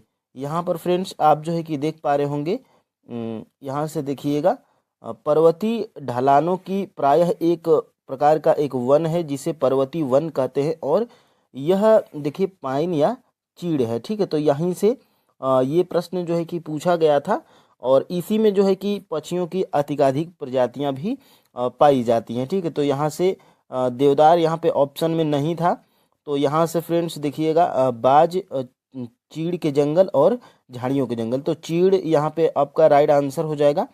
और यहाँ से फ्रेंड्स देखिएगा, यहाँ से 52 नंबर का प्रश्न है। देखिए निम्नलिखित में से कौन सा नवीकरणीय ऊर्जा का स्रोत है। तो नवीकरणीय ऊर्जा का स्रोत इनमें से जो कि कोई भी नहीं है, क्योंकि यहाँ पे कोयला, ईंधन और पेट्रोलियम, ये तीनों क्या हैं, अनवीकरणीय ऊर्जा के संसाधन हैं। तो यहाँ पे राइट आंसर क्या हो जाएगा, उपर्युक्त में से कोई नहीं। यहाँ पे देखिएगा ये कहाँ से प्रश्न पूछा गया है, तो ये फ्रेंड्स आपको जो है कि 2 जगहों से पूछा गया है। सबसे पहले देखिएगा ये है आपकी क्लास 7th की NCERT जियोग्राफी की चैप्टर नंबर 1 है जीवन स्थल यहाँ पे कौन सा चैप्टर है, तो ये है संसाधन चैप्टर है, ठीक है। यहाँ पे देखिएगा नवीकरणीय संसाधन और अनवीकरणीय संसाधन। तो यहाँ पे देखिए नवीकरणीय में क्या क्या आएगा, तो देखिए जल, मृदा और वन का लापरवाही से किया गया उपयोग, यहाँ पे देखिए ये है। और देखिए अनवीकरणीय में यहाँ पे क्या क्या दिया गया है, थोड़ा सा अगर आप नीचे जाएंगे, देखिए मैं हाईलाइट भी यहाँ पे कर रखा हूँ। देखिए अनवीकरणीय कहलाते हैं, देखिए कोयला भी है, पेट्रोलियम भी है तथा प्राकृतिक गैस, इसके कुछ उदाहरण हैं। तो अनवीकरणीय में जो है कि जो ऑप्शन में दिया गया था वो सभी अनवीकरणीय थे, और पूछा गया था कि इनमें से कौन सा नवीकरणीय है। इसीलिए फ्रेंड्स आपका जो है कि राइट आंसर क्या हो गया था, ऑप्शन नंबर ई हो गया था, ठीक है। तो यहाँ से देखिएगा ये प्रश्न आपका जो है कि TRE 3.0 री एग्जाम PRT में पूछा गया प्रश्न है। देखिए ग्रीनविच मध्य समय GMT से भारतीय मानक समय IST कितना आगे है, तो 5.5 घंटा जो है कि आगे है। ये आपको जो है कि NCERT में भी मिल जाएगा, ये आपको लुसेंट में भी मिल जाएगा, ये आपको महेश कुमार बड़वाल के सार संग्रह वाले में भी मिल जाएगा। तो बेसिक प्रश्न है, लेकिन अगर आप NCERT को फॉलो करते हैं तो ये आपको जो है कि NCERT में भी मिल जाएगा। क्लास 6 के NCERT में जो है कि पेज नंबर 14 पे जब आप जाएंगे, देखिए भारतीय मानक समय ग्रीनविच स्टैंडर्ड टाइम से 5.5 घंटा आगे है। तो यहीं से ये जो है कि प्रश्न आपका पूछा गया था।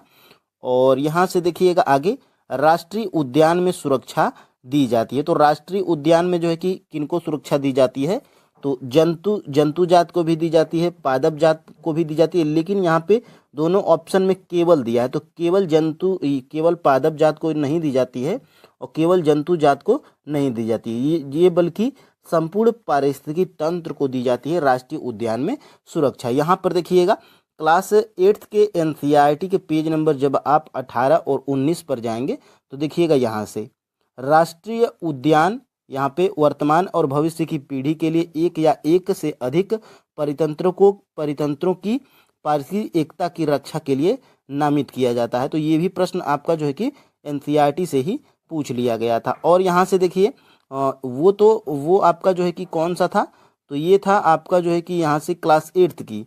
और क्लास 8 में देखिएगा ये यहाँ से देखिएगा मैं हाईलाइट भी कर रखा हूँ, वर्तमान भविष्य वर्तमान राष्ट्रीय उद्यान और ये देखिए ये आपका जो है कि कौन से नंबर का प्रश्न है, तो ये है फ्रेंड्स आपका जो है कि 39 नंबर का।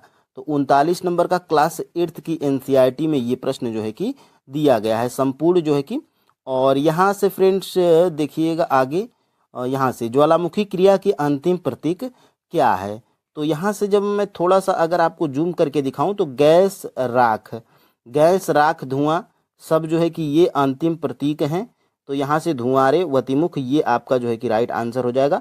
और इसी चैप्टर से आपके जो है कि भूकंप के बारे में कल टीआरई 1 में भी प्रश्न पूछा गया था, जो आपको यहाँ पे दिख रहा होगा। ठीक है, तो क्लास जो है कि 7th में भी है, 8th में भी है और 6th में भी है। ठीक है, तो यहाँ से ये प्रश्न था और ये बेसिक प्रश्न है फ्रेंड्स, क्योंकि ये आपके जो है कि लूसेंट बुक में भी दिया गया है। देख सकते हैं आप, ज्वालामुखी क्रिया के अंतिम अवस्था के प्रतीक हैं कौन, धुआंरे। देखिए बिल्कुल सटीक, ये आपके जो है कि लूसेंट में भी पूछा गया था।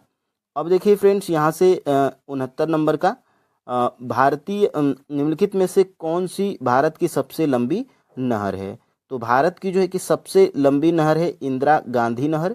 ये आपको जो है कि टीआरई 3.0 एग्जाम पीआरटी में प्रश्न पूछा गया था। और यहाँ से ये इसका सोर्स क्या है, तो जाएंगे जब आप फ्रेंड्स क्लास 10th की एनसीईआरटी जियोग्राफी में, तो यहाँ से सबसे पुरानी नहर है क्योंकि इंदिरा गांधी और सबसे लंबी भी है, तो इसीलिए जो है कि ये आपके क्लास 10th की एनसीईआरटी में भी दिया गया। देख सकते हैं आप, इंदिरा गांधी नहर के बारे में क्लास 10th में भी दिया गया है। ठीक है, अब देखिए फ्रेंड्स आगे हम लोग बढ़ेंगे और यहाँ से हम लोग देख सकते हैं कौन से प्रश्न का, तो 52 नंबर का, निम्न में से कौन सा नवीकरणीय ऊर्जा का संसाधन है। क्योंकि ये 2 बार प्रश्न इसलिए बताया जा रहा है क्योंकि फ्रेंड्स ये आपके क्लास 10th की एनसीईआरटी में भी दिया गया है। देखिए यहाँ से जो है कि यहाँ से ध्यान से देखिएगा, मैं टीआरई 3.0 पीआरटी भी यहाँ पे लिखा हूँ। देख सकते हैं आप, कोयला, पेट्रोलियम, प्राकृतिक गैस ये क्या है, अनवीकरणीय योग्य संसाधन है। और ऊपर जो है कि दिया गया है यहाँ पर नवीकरणीय ऊर्जा के संसाधन, यहाँ पे आपको दिखाई भी दे रहा होगा नवीकरणीय ऊर्जा योग संसाधन। तो बिल्कुल फ्रेंड्स बुक को अगर आप पढ़े रहेंगे तो प्रश्न को बना ले जाएंगे। यहाँ से देखिए, निम्न में से बिहार में सबसे पुरानी नदी घाटी परियोजना कौन सी है। तो दामोदर नदी घाटी परियोजना है बिहार में सबसे पुरानी नदी घाटी परियोजना। ये देखिए क्लास 6 के एनसीईआरटी के पेज नंबर 13 पे दिया गया। देखिए यहाँ से बिहार की सबसे पुरानी पहली नदी घाटी परियोजना जो है कि कौन सी है, तो सोन है। लेकिन फ्रेंड्स यहाँ पर आपके जो है कि एग्जाम में दामोदर नदी घाटी परियोजना को मान लिया गया था, तो यहाँ से इस प्रश्न को आप जो है कि देख सकते हैं। अब देखिए फ्रेंड्स यहाँ से निम्नलिखित में से कौन सी भारत की सबसे लंबी नहर परियोजना है। तो इंदिरा गांधी नहर परियोजना, ये देखिए क्लास 12 में हमें मिला था एनसीईआरटी के पेज नंबर 71 में। देखिए इंदिरा गांधी नहर कमान क्षेत्र, देखिए इंदिरा गांधी नहर जिसे पहले राजस्थान नहर के नाम से जाना जाता था, भारत में सबसे बड़े नहर तंत्रों में से एक है और सबसे पुरानी भी है। तो इसको भी आप जो है कि ध्यान दीजिएगा। ठीक है, तो देखिए फ्रेंड्स अब आप यहाँ पे कहेंगे कि सर ये क्लास 12 में दिया गया है, तो हम लोग कौन कौन से क्लास की एनसीईआरटी पीआरटी के लिए पढ़ें जियोग्राफी के लिए। तो आप फ्रेंड्स पढ़िएगा 6 से लेकर आप जो है कि 10 तक जियोग्राफी सिर्फ आप पढ़िएगा। ठीक है, अब आप 12 और 11 के चक्कर में पड़ जाएंगे तो बहुत ज़्यादा हो जाएगा। और इतने में से अगर आप फ्रेंड्स आप अगर 6 से 10 तक पढ़ लेते हैं और किसी एक बुक का सहारा लेते हैं, जैसे महेश कुमार बड़वाल सर की जो 1 लाइनर वाली सार संग्रह है उसमें से जियोग्राफी पढ़ते हैं या तो लूसेंट से पढ़ते हैं, तो आप जो है कि अगर 20 प्रश्न पूछा जाता है आपका जियोग्राफी का, तो आप आराम से 15 या 16 प्रश्नों को बना लेंगे। ठीक है, तो ये आपको जो है कि करना है। अब देखिए फ्रेंड्स यहाँ से छितरे हुए वृक्षों वाले घास के मैदान कहलाते हैं। तो छितरे हुए जो है कि घास के मैदान ये सवाना को कहा जाता है, क्योंकि यहाँ पे आप जो है कि देख सकते हैं सवाना के जो घास के मैदान हैं आपको दिखाई दे रहे होंगे, दूर दूर हैं। ठीक है, दूर दूर छितरे हुए का मतलब फ्रेंड्स एक यहाँ होगी तो एक बहुत दूर दूर पे मिलती है, तो इसी को जो है कि यहाँ पे कहा गया है। और यहाँ पे देख सकते हैं आप जो है कि दिया भी गया है।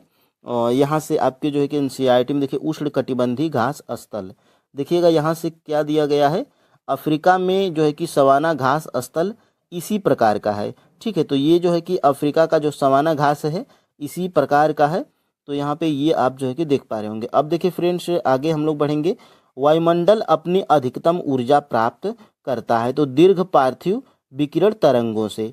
ये जो है कि आपके क्लास जो है कि ये आपके क्लास 11th के एनसीईआरटी के पेज नंबर 80 पे ये बिल्कुल एग्जैक्ट यही प्रश्न भी दिया गया है ऑप्शंस के साथ में। तो बिल्कुल यहीं से ये प्रश्न आपका पूछा गया था और ये आपका जो है कि लूसेंट में भी है। तो लूसेंट का सहारा आप जो है कि जरूर लीजिएगा, खास तौर से ज्योग्राफी और हिस्ट्री के लिए। देखिए यहाँ से पृथ्वी एवं सूर्य के बीच अधिकतम दूरी होती है तो अपसौर होती है, और निकटतम को उपसौर और अधिकतम को अपसौर कहते हैं। ठीक है, तो यहाँ से ऑप्शन नंबर फ्रेंड्स यहाँ से ए बिल्कुल राइट आंसर है। और ये आपके 11th के एनसीईआरटी के पेज नंबर 73 पे देख सकते हैं आप। 15 करोड़ 20 लाख दूरी होती है। ठीक है, तो ये जो है कि क्या है, पृथ्वी इस स्थिति को अपसौर, यानी कि देख सकते हैं आप 14 करोड़ और 15 करोड़, जो ज़्यादा है वो अपसौर और जो कम है निकटतम है तो इसको क्या कहेंगे, तो उपसौर कहेंगे। तो ये आपका जो है कि लूसेंट में भी है, तो लूसेंट का भी आप सहारा लीजिएगा और 6 से 10 तक जियोग्राफी आप जरूर पढ़िएगा। और यहाँ से देख सकते हैं आप, देखिए फ्रेंड्स, अगर आप 6 का नहीं पढ़ना चाहते हैं तो 6 जो है कि 6 और 7th 8 आप वन लाइनर तौर पे देख लीजिए, उसको देख लीजिएगा वन शूट वीडियो के तौर पे, और 9th और 10th का बढ़िया तरीके से पढ़ लीजिएगा। देखिए शांत घाटी साइलेंट वैली किस राज्य में है, तो केरल राज्य में है। ये आपको लूसेंट में भी मिल जाएगा, महेश कुमार बड़वाल सर के सार संग्रह में भी मिल जाएगा, और ये आपके 7th के एनसीईआरटी और एससीईआरटी दोनों में दिया गया है। ठीक है, तो यहाँ से ये देखिए केरल को गॉड्स ओवन कंट्री भी कहा जाता है। तो यहीं से ये जो है कि प्रश्न जो है कि पूछा गया था। और यहाँ से आगे हम लोग देखिए, यहाँ से साइलेंट वैली, देखिए पश्चिम घाट में अवस्थित यह स्थल जैव विविधता के लिए जाना जाता है। तो यहाँ से ये प्रश्न आपका पूछा गया था। अब देखिए फ्रेंड्स आगे, निम्नलिखित में से विषम को चुनिए। तो विषम इसमें से क्या है, तो विषम इसमें से सहारनपुर है, क्योंकि फ्रेंड्स ये देखिए यहाँ से जो स्वर्णिम चतुर्भुज महाराजमार्ग हैं वो फ्रेंड्स दिल्ली, कोलकाता, चेन्नई, मुंबई, वो दिल्ली को जोड़ने वाली 6 लेन वाली महाराजमार्ग की सड़क परियोजना है। ठीक है, तो इसमें सहारनपुर का कोई जिक्र नहीं है। और ये जो है कि आपका जो है कि एनसीईआरटी में भी दिया गया है, किसमें, तो क्लास 10th के एनसीईआरटी में। और आप फ्रेंड्स यहाँ पर देखिएगा, भारत के किस राज्य में सर्वाधिक सागवान के जंगल पाए जाते हैं। तो भारत के जो है कि ये मध्य प्रदेश राज्य में सबसे ज़्यादा सागवान के जंगल भी पाए जाते हैं। और वैसे तो सबसे ज़्यादा जंगल आपके सबसे ज़्यादा वन क्षेत्र जो है कि आपका मध्य प्रदेश में ही है, लेकिन सागौन की बात आएगी तो वो भी आपका आंध्र प्रदेश ही, मध्य प्रदेश ही है। ठीक है, और यहाँ से फ्रेंड्स आप जो है कि देख पा रहे होंगे, यहाँ पे आपको जो है कि सागौन भी यहाँ पे दिया गया है, देख सकते हैं आप सागौन। ठीक है, अब देखिए फ्रेंड्स आगे हम लोग बढ़ेंगे और देखिए क्लास 9th के एनसीईआरटी में भी ये चीज़ें दी गई हैं। ठीक है, तो सागौन इन वनों के सबसे प्रमुख प्रजाति है। तो यहाँ से ये आप जो है कि देख पा रहे होंगे। ठीक है, अब देखिए फ्रेंड्स आगे हम लोग बढ़ेंगे। देखिए ये आपका जो है कि एग्जैक्ट आपका किसी भी जो है कि एनसीईआरटी में नहीं मिला, एससीईआरटी में भी नहीं मिला। तो देखिए निम्न राष्ट्रीय उद्यानों में से कौन सा एक सही सुमेल नहीं है। तो ये जो है कि भगवान महावीर, ये बिहार, यही जो है कि बिल्कुल सही नहीं है, बिल्कुल गलत है, क्योंकि भगवान महावीर जो है ये आपका जो है कि राष्ट्रीय उद्यान कहाँ पर है, बिहार में नहीं है, ये आपका गोवा में है। ठीक है, अब देखिए फ्रेंड्स आगे हम लोग बढ़ेंगे और ये देखिए आपका जो है कि पर्वतीय क्षेत्रों में पक्षियों के अधिकाधिक प्रजातियां किस जंगल में निवास करती हैं। तो ये प्रश्न जो है कि मैं आपको 2 बार इसलिए बताया हूँ क्योंकि ये आपके क्लास जो है कि 9th के एनसीईआरटी में भी दिया गया है। देखिए पर्वतीय वन, पर्वतीय वनों में देखिए क्या दिया गया है, पर्वतीय वनों में देखिए यहाँ से पर्वतीय वनों में जब थोड़ा सा अगर आप ऊपर जाएंगे तो देखिए चीड़ और पाइन दोनों एक ही जगह दिया गया है। और मैं यहाँ पे TR 3.0 री एग्जाम PRT PYQs भी यहाँ पे लिखा हूँ। ठीक है, अब देखिए फ्रेंड्स आगे हम लोग बढ़ेंगे और देखिएगा यहाँ से आगे हम लोग जाएंगे यहाँ से ऊपर।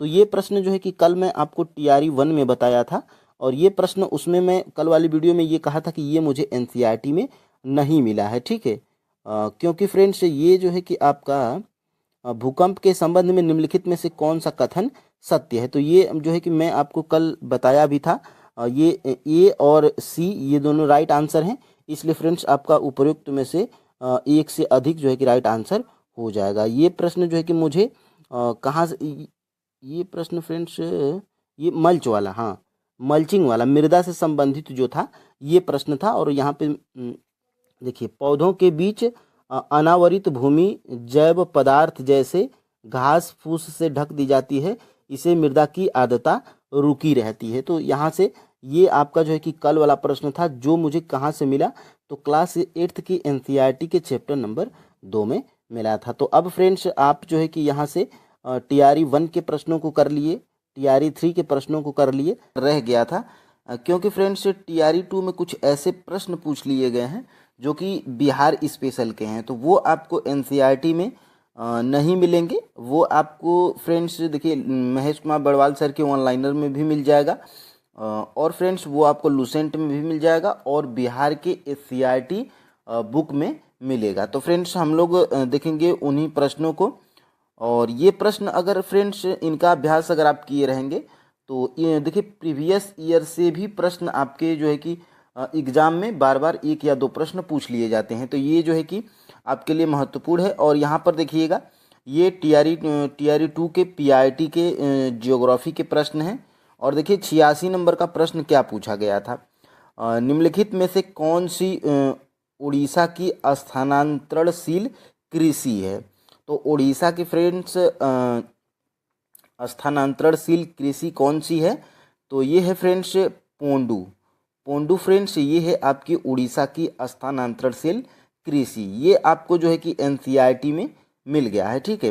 तो यहाँ पर फ्रेंड्स ऑप्शन नंबर यहाँ से ए बिल्कुल राइट आंसर है। और ये देखिए यहाँ से एनसीईआरटी में दिया गया है क्लास 10th की एनसीईआरटी में, देखिए यहाँ से पोंडू, और ये देखिए ओडिशा में, और ओडिशा में देखिए पामा डाबी और कोमान और बरिगा, ये भी जो है कि स्थानांतरणशील कृषियाँ हैं, ठीक है। और ये आंध्र प्रदेश में भी पोंडू है, तो आप अपने ऑप्शन के हिसाब से देख लीजिएगा, ठीक है। अब देखिए फ्रेंड्स यहाँ से ये है आपकी जो है कि क्लास, वो देखिए ये जो हमने ऊपर दिखाया था ये आपकी क्लास 10th की एनसीईआरटी है, उसमें से है, ठीक है। और यहाँ पे ये देखिए ये आपकी क्लास 8th की एनसीईआरटी ज्योग्राफी की, देखिए इसमें भी चैप्टर नंबर 3 कौन सा है, कृषि। तो ये चैप्टर फ्रेंड्स आपके एग्ज़ाम की दृष्टि से बहुत ही महत्वपूर्ण है, क्योंकि फ्रेंड्स कृषि से 1 या 2 प्रश्न टीआरई 1 हो, टीआरई 2 हो, टीआरई 3 हो,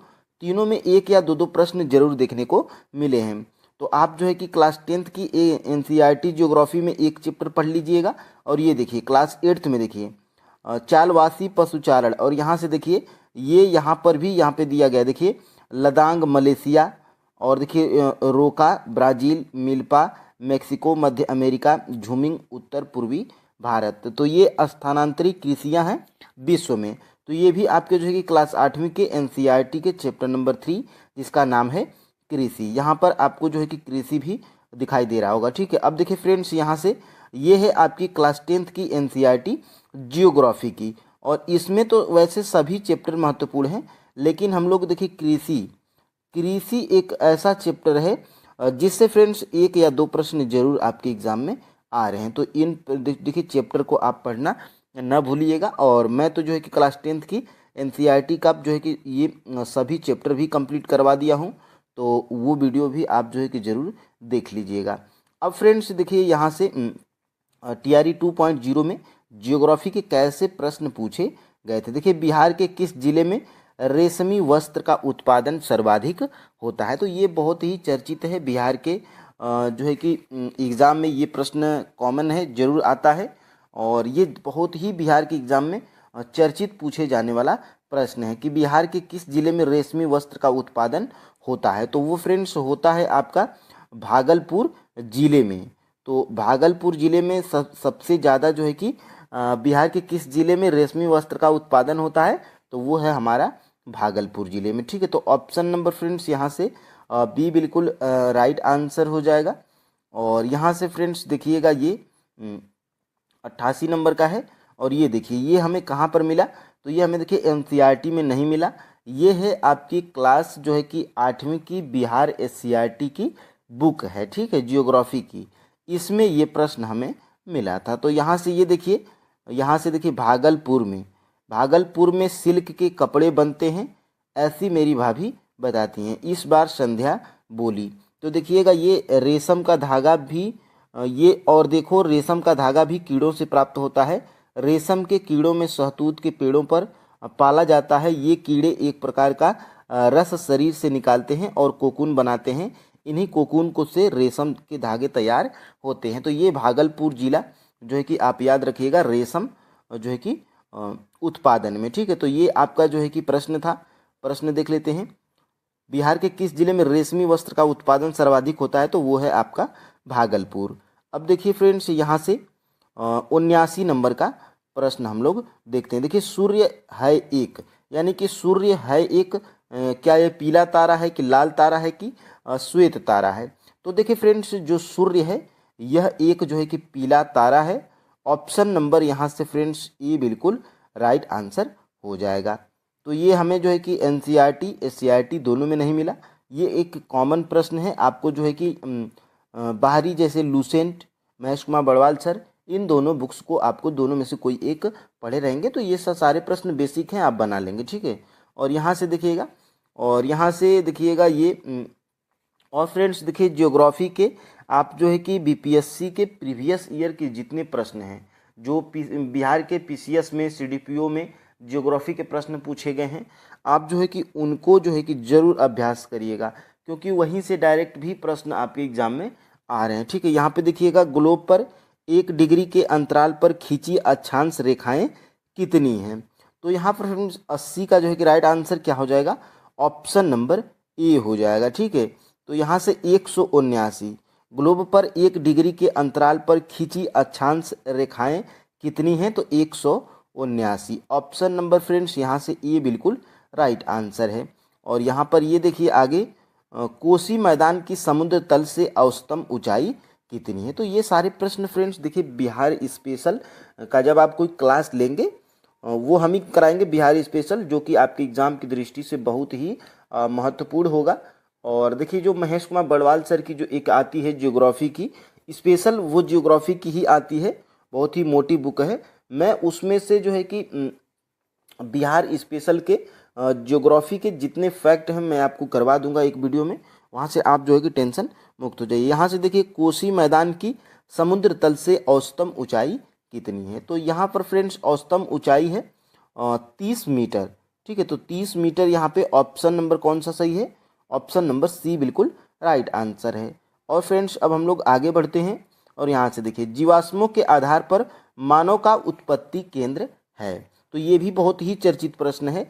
अफ्रीका की जो रिफ्ट घाटी है फ्रेंड्स, ये जीवाश्मों के आधार पर मानव का उत्पत्ति केंद्र माना जाता है। यहाँ पर फ्रेंड्स ऑप्शन नंबर ए बिल्कुल राइट आंसर हो जाएगा। तो ये सारे प्रश्न भी आपको जो है कि पता होना चाहिए। और ख़ास तौर से फ्रेंड्स आप जिस एग्ज़ाम की जो है कि तैयारी करते हैं तो उसके पीवाईक्यूज के प्रश्नों को देखना बहुत ही ज़रूरी है, ठीक है। तो यहाँ से देखिएगा आगे हम लोग बढ़ेंगे और यहाँ से देखिए दो समुदायों के मध्य सांस्कृतिक संपर्क कहलाता है, यानी कि दो समुदायों के मध्य जो सांस्कृतिक संपर्क होता है वो क्या कहलाता है? तो वो फ्रेंड्स कहलाता है एकल्चरेशन, ठीक है। तो यहाँ पर ऑप्शन नंबर बी बिल्कुल राइट आंसर हो जाएगा, ठीक है। तो अब हम लोग फ्रेंड्स आगे बढ़ते हैं और यहाँ से देखते हैं 84 नंबर का, बरौनी तेल शोधक संयंत्र बिहार के किस जिले में स्थित है? यानी कि जो बरौनी तेल शोधक संयंत्र है, देखिए ये सारे जो बिहार स्पेशल की ज्योग्राफी में प्रश्न पूछे गए हैं, ये सारे फ्रेंड्स प्रश्न आपके बीपीएससी के पीवाईक्यूज में पहले ही बीपीएससी अपने मेन एग्जाम जो सिविल सर्विसेज का एग्ज़ाम होता है, पीसीएस का एग्ज़ाम होता है बिहार का, ये उन सभी एग्ज़ामों में ये प्रश्न बार बार पूछा गया है, ठीक है। तो उनको भी आपको देखना जरूरी है, कम से कम 17वीं बीपीएससी तक आप देख लीजिएगा। और यहाँ से फ्रेंड्स आप जो है कि देखिए सीडीपीओ के भी प्रश्नों को देख लीजिएगा। वैसे तो मैं 1 to 5, 6 to 8, 9 to 10, 11, 12 और TGT, PGT, TRE1, TRE2, TRE3 के सभी जो है कि सब्जेक्ट के पीवाईक्यूज को करवाने वाला हूँ। आप जो है कि इंतजार करिए 1 या 2 दिन। और यहाँ से देखिए बरौनी तेल शोधक संयंत्र बिहार के किस जिले में स्थित है? तो ये फ्रेंड्स आपके जो है कि बेगूसराय जिले में स्थित है। क्या? तो बरौनी तेल शोधक संयंत्र बिहार के जो है कि बेगूसराय जिले में स्थित है। तो ऑप्शन नंबर फ्रेंड्स यहाँ से बी बिल्कुल राइट आंसर हो जाएगा। अब फ्रेंड्स यहाँ से हम लोग आगे बढ़ते हैं और टेहरी बांध परियोजना संबंधित है, यानी कि ये जो टेहरी बांध परियोजना है ये जो है कि किससे संबंधित है, तो ये फ्रेंड्स संभववादी विचारधारा से संबंधित है। कौन, तो टिहरी बांध जो है कि परियोजना। तो ऑप्शन नंबर फ्रेंड्स यहाँ से बी बिल्कुल राइट आंसर हो जाएगा। तो ये आपको पता होना चाहिए। और देखिए फ्रेंड्स यहाँ से बलूचिस्तान में चलवासी का तंबू कहलाता है, यानी कि जो बलूचिस्तान है उसमें जो चलवासी होते हैं उनका तंबू को किस नाम से हम लोग कहलाता है। ठीक है, बलूचिस्तान में जो चलवासी का तंबू है वो क्या कहलाता है, तो वो फ्रेंड्स कहलाता है किजसी। ये जो है कि किजसी कहलाता है। ऑप्शन नंबर फ्रेंड्स यहाँ से ए बिल्कुल राइट आंसर हो जाएगा। ठीक है, अब देखिए फ्रेंड्स यहाँ से जनसंख्या घटने से मानव भूमि अनुपात में कैसा परिवर्तन देखने को मिलता है, तो ये आपके क्लास 10th की एनसीईआरटी में इसकी एक झलक आपको मिलेगी। और देखिए यहाँ से जो जनसंख्या घटने से मानव भूमि का अनुपात जो होता है वो घटता है कि बढ़ता है कि स्थिर रहता है, ये भी एक बेसिक प्रश्न है। ये सारी चीज़ें आपको पता होना चाहिए। ठीक है, तो देखिए 89 का जो है कि राइट आंसर क्या है, तो 89 का फ्रेंड्स राइट आंसर है बी, यानी कि जनसंख्या घटने से मानव भूमि अनुपात क्या होता है, बढ़ता है। ठीक है, तो ऑप्शन नंबर फ्रेंड्स यहाँ से बी बिल्कुल राइट आंसर हो जाएगा। ठीक है, और यहाँ से इससे पहले हम लोग कौन सा प्रश्न देखे थे, शायद 87 नंबर का ना, 87 देखे थे, हाँ 87 देखे थे, और 88 हम लोग पहले ही देख चुके हैं क्योंकि वो भागलपुर वाला रेशमी वस्त्र उद्योग वाला। और यहाँ से देखिए 89 नंबर का हम लोग देख लिए, जनसंख्या घटने से मानव भूमि का अनुपात क्या होता है, तो बढ़ जाता है। और यहाँ से फ्रेंड्स देखिए ये भी एक लास्ट प्रश्न क्या पूछा गया था, बिहार के किस जिले में मक्का का उत्पादन सर्वाधिक होता है। देखिए कितना जो है कि बीपीएससी चालाकी से प्रश्न को पूछा है, क्योंकि फ्रेंड्स ये देखिए इसका पहले तो राइट आंसर बीपीएससी माना क्या है, मुजफ्फरपुर। ठीक है, बिहार के मुजफ्फरपुर जो है कि जिले में मक्का का सर्वाधिक उत्पादन होता है। ठीक है, तो ऑप्शन नंबर यहाँ से सी बिल्कुल राइट आंसर है। और फ्रेंड्स देखिए अगर आप गूगल करके देखिएगा तो वाकई में जो है कि इस टाइम पे कौन सा है, तो कटिहार है पहले नंबर पे, फिर उसके बाद खगड़िया है और फिर उसके बाद क्या है, समस्तीपुर है। ठीक है, तो समस्तीपुर है। ठीक है, तो ये देखिए कटिहार, खगड़िया और समस्तीपुर, इन तीनों ऑप्शंस में किसी भी ऑप्शन में नहीं है, और इसमें राइट आंसर क्या माना है, मुजफ्फरपुर। तो फ्रेंड्स एक आंकड़ा हमने गूगल करके पाया था कि 2017 और 2016 में जो है कि जो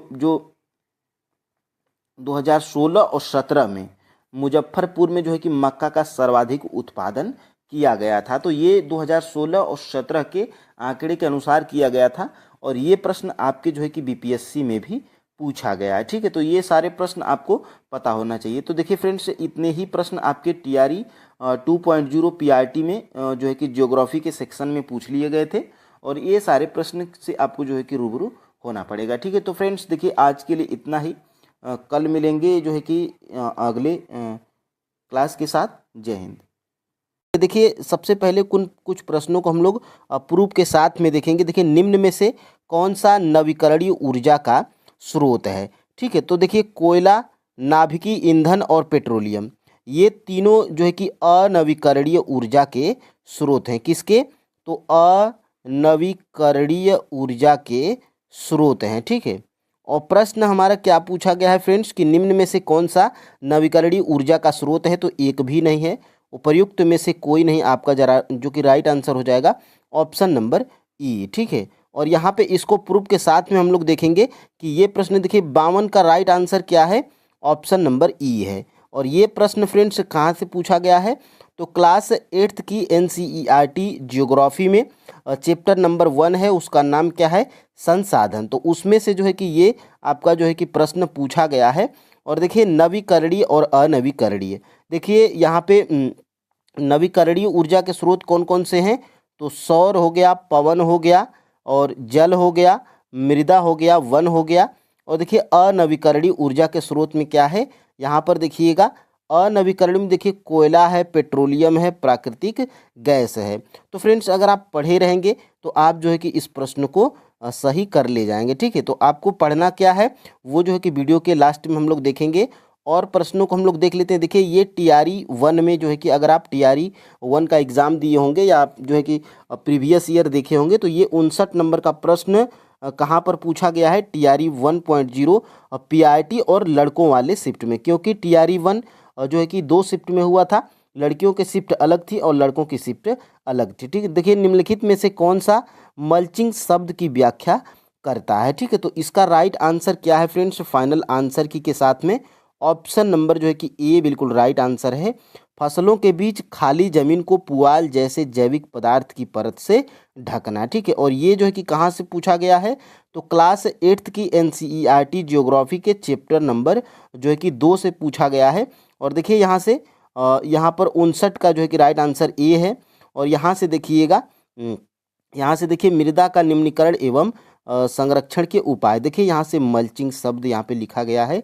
पौधों के बीच अनावरित भूमि जैव पदार्थ जैसे प्रवाल से ढक दी जाती है, इससे मृदा की आर्द्रता बनी रहती है। तो बिल्कुल एग्जैक्ट यहीं से जो है कि प्रश्न आपका पूछा गया था। ठीक है, अब देखिए और फ्रेंड्स ये देखिए मैं क्लास 8th की एनसीईआरटी ज्योग्राफी पूरा चैप्टर वाइज जो है कि कंप्लीट करवा चुका हूँ एमसीक्यूज, और मैं इन प्रश्नों को जो है कि चैप्टर वाइज भी बताया हूँ प्रूफ के साथ में। ठीक है, तो देखिए इस जो है कि इसको एक वीडियो में करना ज़रूरी था ताकि ये वीडियो जिसके भी पास पहुँचे उसको पता लगे कि हमें जो है कि क्लास जो है कि 6 से लेकर 10 तक की एनसीईआरटी ज्योग्राफी को अगर हम लोग पढ़ लेंगे तो बिहार शिक्षक भर्ती 4.0 में हम लोग जो है कि चाहे हम पीआईटी के स्टूडेंट हैं, चाहे हम 6 to 8 के स्टूडेंट हैं, जो है कि आपके लिए पर्याप्त हो जाएगा ज्योग्राफी के लिए। ठीक है, तो ये देखिए यहाँ पर राष्ट्रीय उद्यान में सुरक्षा दी जाती है। देखिए ये टीआरई 3.0 री एग्ज़ाम जो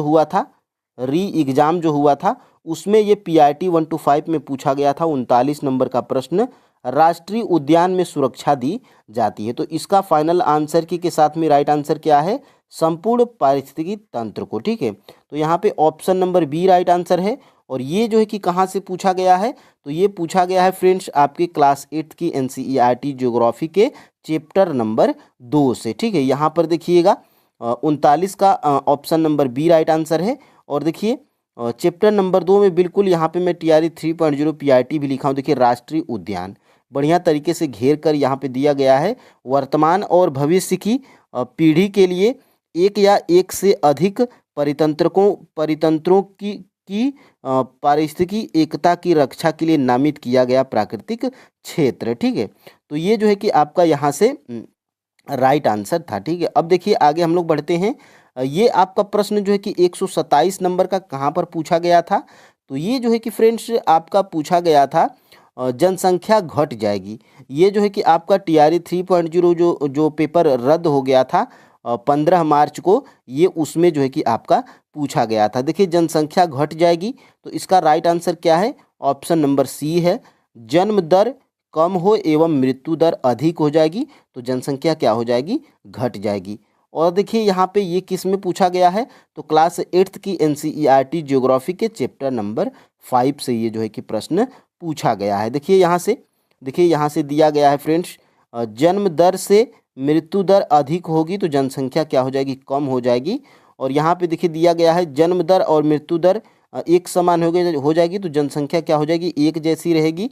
और देखिए मृत्यु दर से जन्म दर अधिक हो जाएगी तो जनसंख्या में क्या हो जाएगी, वृद्धि हो जाएगी। तो यहाँ से प्रश्न आपके एग्जाम में आया था। ठीक है, अब देखिए आगे हम लोग बढ़ते हैं और देखिए स्थानांतरणशील कृषि के स्थानीय नाम और संबंधित देश का सही युग्म क्या है, ये कहाँ पर पूछा गया है, तो टीआरई 1.0 और पीआईटी ये बॉयज वाले शिफ्ट में यानी कि लड़कों वाले शिफ्ट में ये प्रश्न पूछा गया था। देखिए चेना बांग्लादेश, देखिए प्रश्न क्या है, स्थानांतरणशील कृषि के स्थानीय नाम और संबंधित देश का सही युग्म क्या है, तो देखिए लद्दाख मलेशिया, यही इसका राइट आंसर है।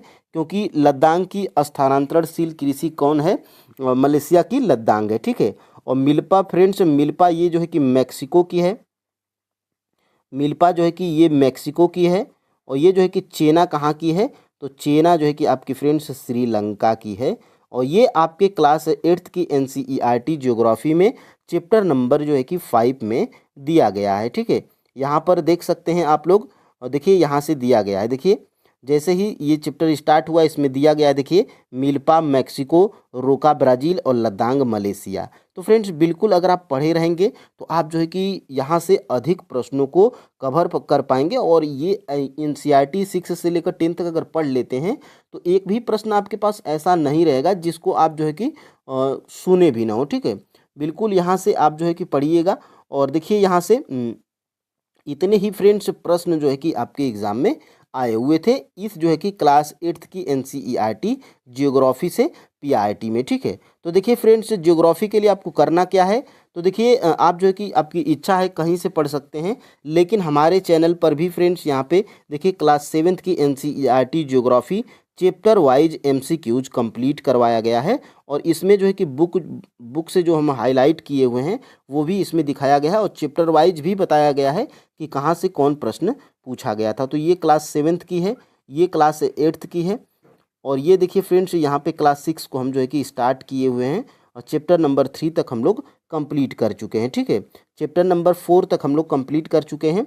चैप्टर नंबर 4 जो है कि आज ही इसमें आया हुआ है। ठीक है, तो देखिए क्लास 6 को हम लोग अभी कंप्लीट कर लेंगे 1 से 2 दिन में। ठीक है, और 7th कंप्लीट हो गया है, 8th कंप्लीट हो गया है, फिर उसके बाद 9th में हम लोग एक चैप्टर कर लिए हैं। फिर उसके बाद हम लोग जो है कि 9th को कंप्लीट करने के बाद 10th को भी कंप्लीट कर लेंगे, ताकि जियोग्राफी की टेंशन हमारी ख़त्म हो जाए। ठीक है, तो फ्रेंड्स आशा है कि ये क्लास आपको पसंद आई होगी। अगर आप फ्रेंड्स हमारे पुराने स्टूडेंट होंगे तो ये प्रश्नों को आप पहले ही देख चुके होंगे, और जो है कि अगर आप नए स्टूडेंट हैं तो आप जो है कि अब देखे होंगे। ठीक है, तो फ्रेंड्स आज के लिए इतना ही, और जो है कि आप जो है कि अपनी पढ़ाई को बढ़िया तरीके से करते रहिए। और फ्रेंड्स TRE 4.0 में आपको सिर्फ एक सीट से मतलब है, सीट कितना हो कम हो, आपको जो है कि सिर्फ एक सीट की ज़रूरत है। ठीक है, तो आपको फ्रेंड्स देखिए NCERT को फॉलो करना है जियोग्राफी के लिए और साइंस के लिए, जियोग्राफी के लिए, साइंस के लिए और हिस्ट्री के लिए। ठीक है, तो यहाँ पर फ्रेंड्स आज के लिए इतना ही। जय हिंद।